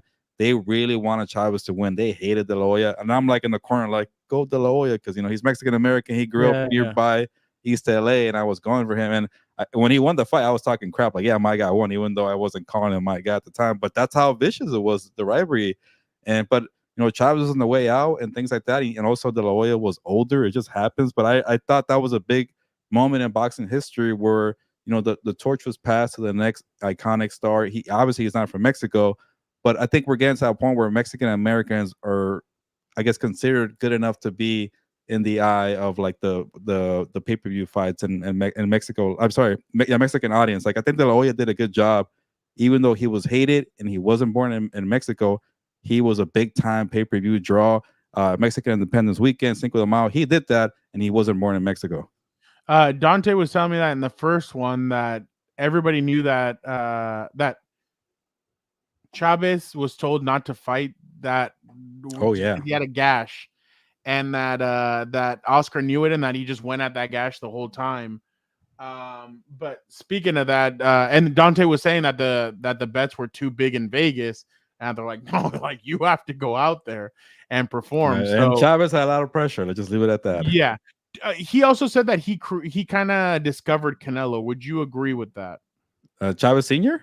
No. Oscar. No, I thought because a lot during the time I was working in Las Vegas covering boxing, that was after Mayweather retired and Canelo started becoming the face of boxing. So there was a lot of stories about his profile, and everything I got was like, this guy. People hated Canelo because I'm forgetting the channels, but it was La Azteca and Televisa, the two main networks there. They were just putting this guy on TV like crazy. He was on their TV screens so much that people hated the guy. He was on there a lot. So his profile was already built. And remember, even at that presser with Munguia, where like, I made Canelo. Like, no, I made myself. I believe Canelo because all those Mexican media kept talking about Canelo. And that's why when the second that De La Hoya got him, he put him in big time fights when he was 20 years old, because he already had a profile. Like, everybody wanted to see him. And I remember at the time it was between Chavez Jr. and Canelo, who's going to be the next star. And obviously Canelo beat Chavez Jr. Well, not in the fight, but in the profile and building your resume and your career. And there was one night where they both fought on the same time in Las Vegas, like maybe 2 miles apart from each other, and Canelo had the better fight. He also said that he's the one that told Canelo, you need to start speaking English. I could maybe see that for credit, yeah, because... And I guess he said that he told Ryan, you need to start learning Spanish as well. I can see that. And to Oscar's credit, he knows Spanish and English, both languages, very well. He knows how much that benefited him. And Ryan doesn't even try. And to Canelo's credit, he's become like a different star, like a different level. And like he's a TikTok star, man. This new generation just loves the accent and him talking crap in English. That's funny. Can one of the Vargas, by the way, Fernando? I like these conversations about Oscar De La Hoya and Canelo. Oh, well, and I was listening to the interview, and I wanted to do this last week, but then I was like, oh, well, wait till this week. And I felt like it was a good time. Can one of the Vargas kids be the next Mexican American to sell boxing? Emiliano? Yeah, he was a friend of the show, and like we admitted, we weren't too familiar with the Vargas family, and then we saw Emiliano fight, and like, oh, this guy's really good. Obviously, that fight with Amado and Sean Garcia, that was an entertaining fight. So okay, these guys are getting on my radar. They're not obviously in the championship level fights, but I think Emiliano, who's 20 years old, right, could maybe get there like in 3 to 4 years. So I could definitely see that knockout he had. I think maybe a week before we talked to him was vicious, man. Yeah, I think him and Ryan Garcia took a picture at the. Hey, that could be a good fight in 3 or 4 years. Yeah, that would be interesting. And I think at that point, Emiliano will probably win because I think Garcia might be a little older by then. What, like with Oscar, like he's going around and kind of talking a little like. So when asked about Ryan Garcia, I think this was on PBD on Patrick Bet-David's show. He said that Ryan needs somebody that's going to be in his ear to look after him. Isn't that kind of his job in a sense? Or Oscar said that? Yeah. Yeah, it definitely is. But like we all remember when he lost to Gervonta Davis, Oscar was nowhere to be found. The thing with Oscar, like, this is a serious topic, but like sometimes he has his moments where he's not doing well mentally and with the other stuff, the recreational use, and he needs to check out, and he has to figure himself out. So he's not really, maybe maybe people know what they sign up with Oscar. Like, he's a good promoter. I think he's one of the best promoters in the game. Yeah. He's very entertaining. He knows how to sell a fight. He's annoying. He's talkative. He's charming at times. He has his legacy. So maybe that's why you go work for the guy. But then you hear the horror stories about the business side. Maybe Canelo accusing him of taking money, and then also his personal demons and issues. Like, I think you kind of know what you get with Oscar at this point, if you want the profile and the fame. But yeah, I don't. Oscar should definitely be the one telling him, "Hey, stop listening to people." And I think Ryan fired his manager. He's fired a good amount of people. Maybe he's on the right path. I don't know. You know, it's funny. We haven't had a Canelo type of prospect in years. Dude was knocking grown men out at 14. Yeah, he said his friends would make him fight. His brothers would make him fight kids that were their age. Oh yeah, he had like 8 brothers, right? And they all fought. Yeah. And they also fight in TJ and stuff like that. By the way, there's some interesting fights in TJ. Maybe one day we should make our way. There was 2 names that Dante told me about, but I can't remember who they are. But I remember the names. I just can't remember who those guys are. But definitely an interesting. I like these low key fights. I've never been to one in TJ, but I'm sure there'll be quite. There was gonna be a fight between El Terrible and Oscar De La Hoya, I think, a couple of years back. Exhibition? They were gonna do one. Yeah, they were gonna do one, and they didn't. Julio Cesar Chavez Sr. was supposed to fight down here as well, and they didn't end up doing it. Thank God. By the way, real quick. I like the Oscar De La Hoya. The Mike Tyson, Jake Paul, they were at Fanatic. They had okay, that's what it was. I'm like, are they having a press conference on a Sunday? Who the hell did this? They were at Fanatics. Oh, okay. Vic says he has a nephew that fights in Mexicali. Okay. All right. So Mike did not sound like he's doing that well. This fight's a joke, man, and it's exhibition here. I hope that maybe Jake Paul wakes up. Okay, I'm not gonna beat up on this old man here, and I get that. They seem pretty gung ho on that. And I don't want to see. Are we gonna go to that if it comes out to LA like a press conference? It will get views, it'll get attention. If it's in our backyard, why not? It's worth the trouble. But like, especially with Tyson videos, do so damn well. By the way, I think Manuk, our friend of the show, has gotten a couple of Tyson videos. He was there covering a lot. Tyson, Roy Jones, remember that fight a couple of years ago? And his content was out of control. So shout out to Manuk, one of the hardest workers I know in the game. Yeah, if it's in LA, that'd be cool to go to. And if it's well run, how about that? Wink, wink to other people. Well run, we'll make it out there. Nestor with a great question. Has Canelo surpassed Julio to you guys? Oh no. It's one of these, like, it's like the Michael Jordan shadow. It's hard to surpass that. And then a lot of people, I shouldn't call out one of my family members. I'll just say this. One of my older family members, I saw him not too long ago. He's not a fan of Canelo Alvarez. And that's kind of the sense you get from a lot of older people in Mexico. Yeah. I have a lot of uncles. But maybe he's talking about resume and not profile and popularity. Chavez in his time, he beat a lot of champions too. Mayweather versus Gotti 3. Why don't you take a guess? Why don't you take a guess at how much it is to watch it? Yeah, I don't know, $50. That's how. Okay. No way you're charging $80. We should have been there. Mexico City. Well, there might be a fight after, like last time, Bruh, I'm telling you, like that last time, it wasn't pretty. Now they're gonna have the federales on them. Every time I hear the word federales, I just think of the way Martin Lawrence used to say it. I love federales. Federales. Real quick, just to before we close up shop, did you hear the shot that Randy Orton took at a certain NBA superstar? I didn't. Oh wait, I did, but I forgot which player. Okay, hold on. The GOAT. Greatest of all time, right? It's what we call John, greatest of all time, but there's a GOAT. Does he call John the greatest of all time? Cool, all the different things. And the stats of LeBron. Okay. There we go. He's been drinking. He said F LeBron. Bro, I'm telling you, I think more people think like that than they come out and say, like, I don't think that dude's as well liked as what people let on to be. Hey, he's still 40 and winning gold medals and playing on the gold medal game in the final minutes. I think, but I know it's different. Gilbert, last thing, and then we will head out. Again, everybody, thank you so much. Gilbert, if you were offered $1 billion to go play in Saudi Arabia, would you do it? $1 billion? I will do it for $100,000. Vinicius Jr. of Real Madrid reportedly had been offered a 5-year contract worth $1 billion to play for Al Hilal Ali by so the they have to be there for the Saudi entire season, not like one game or anything. No. Okay, So a little more. if he accepts, he would earn $4.2 million a week, $600,000 a day, $25,000 an hour, $416 a minute. Hey, Fernando, I'm gonna pull a Noah Lyles. I have no idea who this guy is. Bro, he's the best left winger in the world. What are you talking about? No, I kid because the only reason I know because the last time I asked who that is, your brother blew a gasket. So yeah. Oh yeah. But can you imagine like getting paid that much money?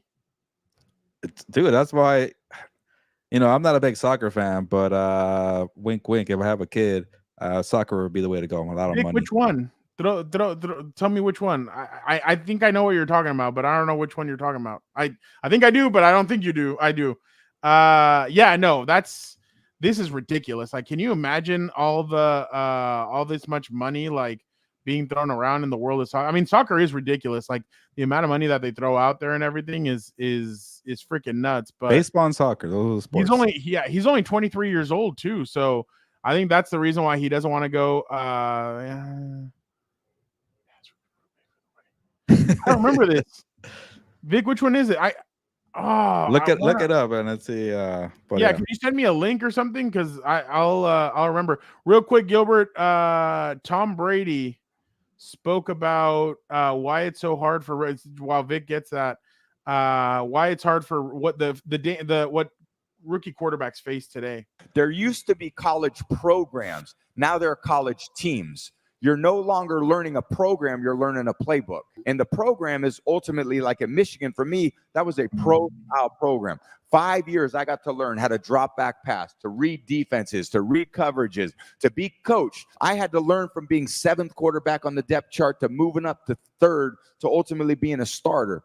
I had to learn all those things in college. That was development. Then I went to New England and I was developed by Coach Belichick and the offensive staff there. I didn't start my first year. I think it's just a tragedy that we're forcing these rookies to play early. But the reality is the only reason why they are is because we dumbed the game down, which has allowed them to play. It used to be thought of at a higher level. We used to spend hours and hours in the offseason and training camp trying to be a little bit better than next year. But I think what happens is discourages the coaches from going to deep levels because they realize the players don't have the opportunity to go to a deep level. So they're just going to teach them where they're at. There used to be college programs. Now, yeah, that is what did you make of that? Yeah, and I'll give you another thing that I saw from this Tom Brady interview after this, but it's tough trying to figure out what's the right answer. Like, hey, play right away or don't play right away. And it's like, for every Justin Herbert and CJ Stroud and Joe Burrow, you get a like a Zach Wilson or a Kenny Pickett or whatever. Like these guys struggle with, but. You just gotta gauge it and be a coach. I don't think it's this old school mentality. And maybe Tom Brady is right where the new age is different. But honestly, after watching CJ Stroud last year and covering Herbert his rookie year, like I'm not one of those guys that say you gotta sit him. Like not everybody's gonna be Patrick Mahomes, not everybody's gonna be Jordan Love. But I get what he's saying. He's an old school guy. And the one thing for now that stood out from the interview, I was annoyed with Tom Brady when Stephen A was like, "Are you gonna criticize people?" Like. He's like, no, I won't criticize people. Like, I could relate to these guys. I'm like, what are you talking about? You're a commentator. You got to sometimes criticize. I'm like, why are you being a commentator if you're not going to do it? And then he did an okie doke on me and threw a jab at Daniel Jones. So maybe he was trolling me all along. So I like that he said, yeah, if I say Daniel Jones threw an interception and then everybody, and he knew what he was doing, calling out Daniel Jones for an interception. Oh, yeah. Mimsy, I'll say I do agree with it to a certain extent. But if you want the full reaction, I'm hoping to get Dan and Dago on this week for What's Up Bolts. That one's going to be a reaction to see. Dan has not seen the list. I'm not letting him see the list.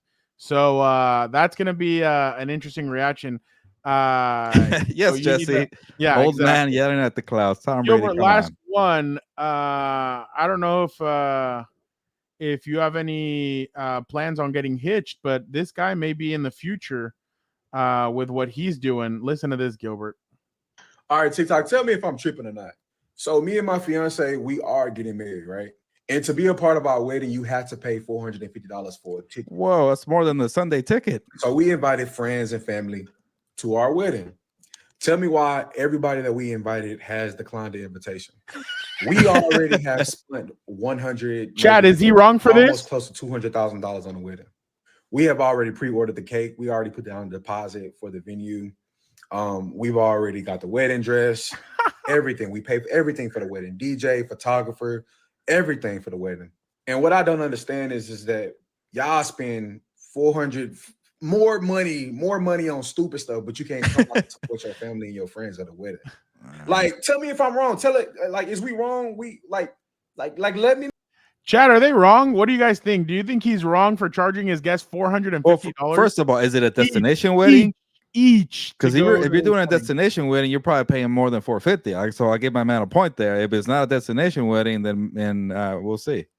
Hugh says he's watching this while eating his In-N-Out. He's got a 4x4, 2 fries, and a strawberry Hey, shake. what's up, Hugh? That. Hopefully we're making this In-N-Out better by listening to us. We appreciate that. Mimsy says he's 100. Oh, my bad, Vic.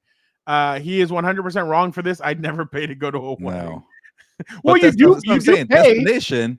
If we're being honest, you do pay to go to the wedding. Hey, but it does say a lot that nobody accepted, not even close family circle friends that not saying, yeah, I don't know, man. Maybe you're a terrible person to begin with. You know what's funny, and I'm gonna be honest, and my mom is gonna hate me for saying this, but there have been times where aunts of ours or people say no son costo efecto usted tu familia.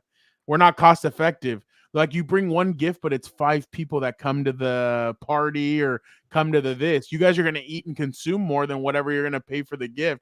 I'm like, damn, Mexicans are the freaking worst when it comes to this kind of stuff. You know what? I have another hot take I just thought about, Fernando. I think at my wedding, I'm not gonna allow any kids.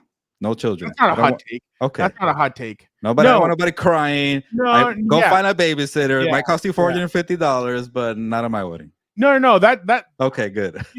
You know what? I would allow, like the way I've seen my family weddings in the past, it's you allow the kids to come to the church, and then for the party, there's no kids there. So at least they can. I don't know about the church because it could be the church could be a special moment. It might ruin it when you're like saying your vows, but definitely not the party. But you're right. I like the exception there too.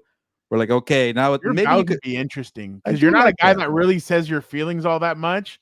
And I think your vows would be. I am a writer, so I'm gonna have to write this down for sure. Okay, but you're not a speaker. Like you've gotten to speak on here, but you're not really a speaker in that sense. So I'd be really. And also, you never know how the emotions hit you during the time. I know, and I think it's gonna be a glorious speech. But I'm interested to see the way you would deliver it. It would be. It might happen soon, and maybe you'll be there soon too. Maybe. Hey guys, I got a maybe. I'll be there. So that's interesting, right there. I'm just a person who doesn't like to jinx anything. So I'm like, I want you to be there for sure. I love Nestor. Nestor, charge your family for a daycare provider. Hey, if I'm doing well and Compas is making a bunch of money in a few years, maybe I'll pay for all the babysitters. How about that? And honestly, like especially for a Mexican wedding, because I had a friend. Shout out to Kayla. Her mom would say, I'll buy you guys, I'll give you guys a down payment for a house. Was it but I'm not paying for a wedding. She took the house. Her sister took the big expensive wedding. So really, I would take the house. Yeah, exactly. So she bought a house in Vegas. She rents it out actually, and she lives in an apartment. Like I was like, damn, you were smart. Like, get that house. You rent it out, then that money pays for your wedding. Exactly. So but I wouldn't do went to a wedding once that had a separate room for kids to play in. Not bad. Not bad. There's ways around it. I'm not a total monster here. Yeah, exactly. Gilbert could also create new jobs and get somebody and be like, hey, can you just watch these kids? And give them a bottle of booze and they can fall asleep. But if I hear a peep coming out that room, you guys are leaving immediately. Exactly. The belt's coming out. But yeah, no, awesome show. Thank you guys so much for tuning in.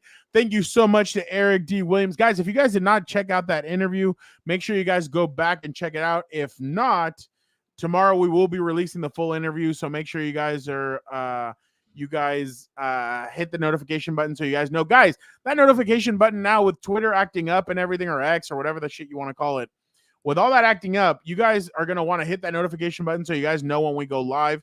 Typically, we'll have our full schedule maybe out next week of how we're going to do it during the regular season. But typically Mondays we're usually anywhere from 4 to 5. So hopefully you guys can join us. Tuesday show will come back as well.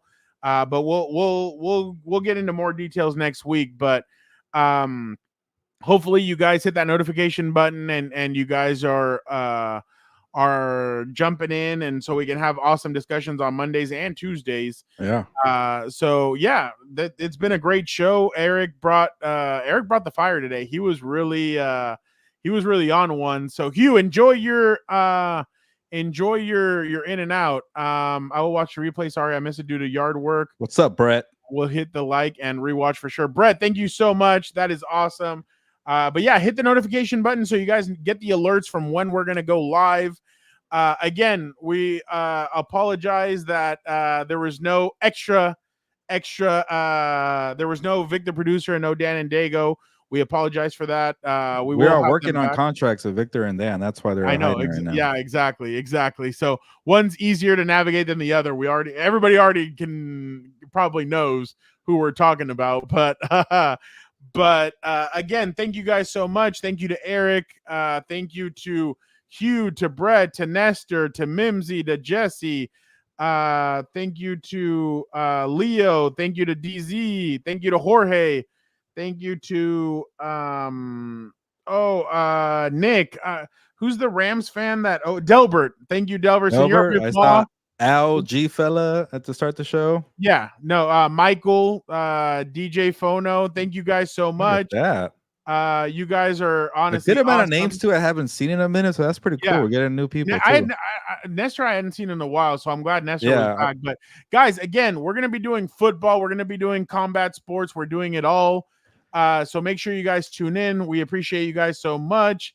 Thank you guys, but for the time being, Gilbert, ¿sabes qué? Vámonos. Yeah, let me say a couple of words here because I thought this show was a very good show, and sometimes it's difficult to get people to like a lot of things. It's like, okay, you talk football or you talk boxing, you talk WDB, and people kind of just tune out. I feel like people they were into the conversation and the vibe here, regardless if it was just football. And shout out to maybe Eric got the good vibes going because Eric brought the heat. Good information, and people stuck around. Like when we take a left turn to WDB or a right turn to boxing, or we take a weird turn to a wedding conversation. Like I like that people are here, and we got our guy is a Hugh eating in and out. Just listen to us talk. That to me, I always feel like, oh, maybe we're kind of all over the place, but people like that. We're just hanging out with the compas, a little random. But, like you mentioned already, Fernando, we got to get Dan on soon. We want to get the 4 compas on. So maybe during the football season, we won't have shows that are 2 hours long. Maybe, or not maybe, but I think we're going to work on Monday having football for 1 hour, you and I. And then Tuesday, we get some combat sports. And then later on, we'll get Dan and Dave when he gets home for football practice because we got to get the 4 compas. Obviously, you got What's Up Boats and we got House of Horns. We're getting a whole network here. So the schedule, the shuffling might be a little different during football season, but you're going to get everything you just got today in 2 hours throughout the whole NFL season. I can't wait for real football, by the way. Yeah, no, exactly. Let's get this out of the way because all of a sudden Bo Nix is an all-pro Super Bowl champion. So let's see what it really is all about. Also, hopefully next week we will get Tyler Dragon on. Let's get those stories going. Yeah, exactly. So je ne sais pas. So we'll see if Tyler brings on a little French. He's like, I should have taken you as my translator. I'm like, bro. All you got to do is tell the beautiful women, tu es très jolie, and they're all over you. And he's like, what does that mean? You are beautiful. And then he just starts laughing. He's like, you're a dog, homie. And I was like, yeah. I'm like, row, row, row. So, let's end the show. That was a good ending. But hopefully we'll get Tyler on. Hey, Tyler also does NFL, a little Lakers as well. So we'll talk about him about it. And I'm mentioning him like where he's on. Hopefully he'll be on, but we didn't even ask him. He's probably watching. We have to ask him, but no. Brett said he likes the variety. He's not a big boxing, but will stick around just for Bolt News. Today was amazing because of the son of Odin has returned. There you go. That's why everybody's happy. Yeah, Brett, appreciate it, guys. Hopefully Wednesday, Dan and Dago might jump on and we'll do What's Up Bolts. I'm kind of hoping it'll be Wednesday. It'll be Wednesday, probably around this time actually. So make sure you guys are. Hit the notification button so you guys know, but they might have to choose because House of Horns might be on at the same time Wednesday. So that's true. Yeah. So we'll see how try to find both. Yeah, we'll see how all that goes. But yeah, so make sure you guys tune in. And again, thank you to everybody for jumping on, and hopefully we'll get Tyler Dragon on, and hopefully Dan and Dago and Vic get their contracts all squared away so that they can come back. But all right, Gilbert, ¿sabes qué? Vámonos. Yeah, good show. One of the best ones in a good while. We're all excited for football. We're excited for Stafford being back. We're excited for Herbert being back. We're excited for Eric Williams being on the show. And next week we got to get Tyler Dragon because you already said it, Fernando. But I've said it like 4 times now. Yeah, but But on that note, ya nos vamos. Pues vámonos. Au revoir.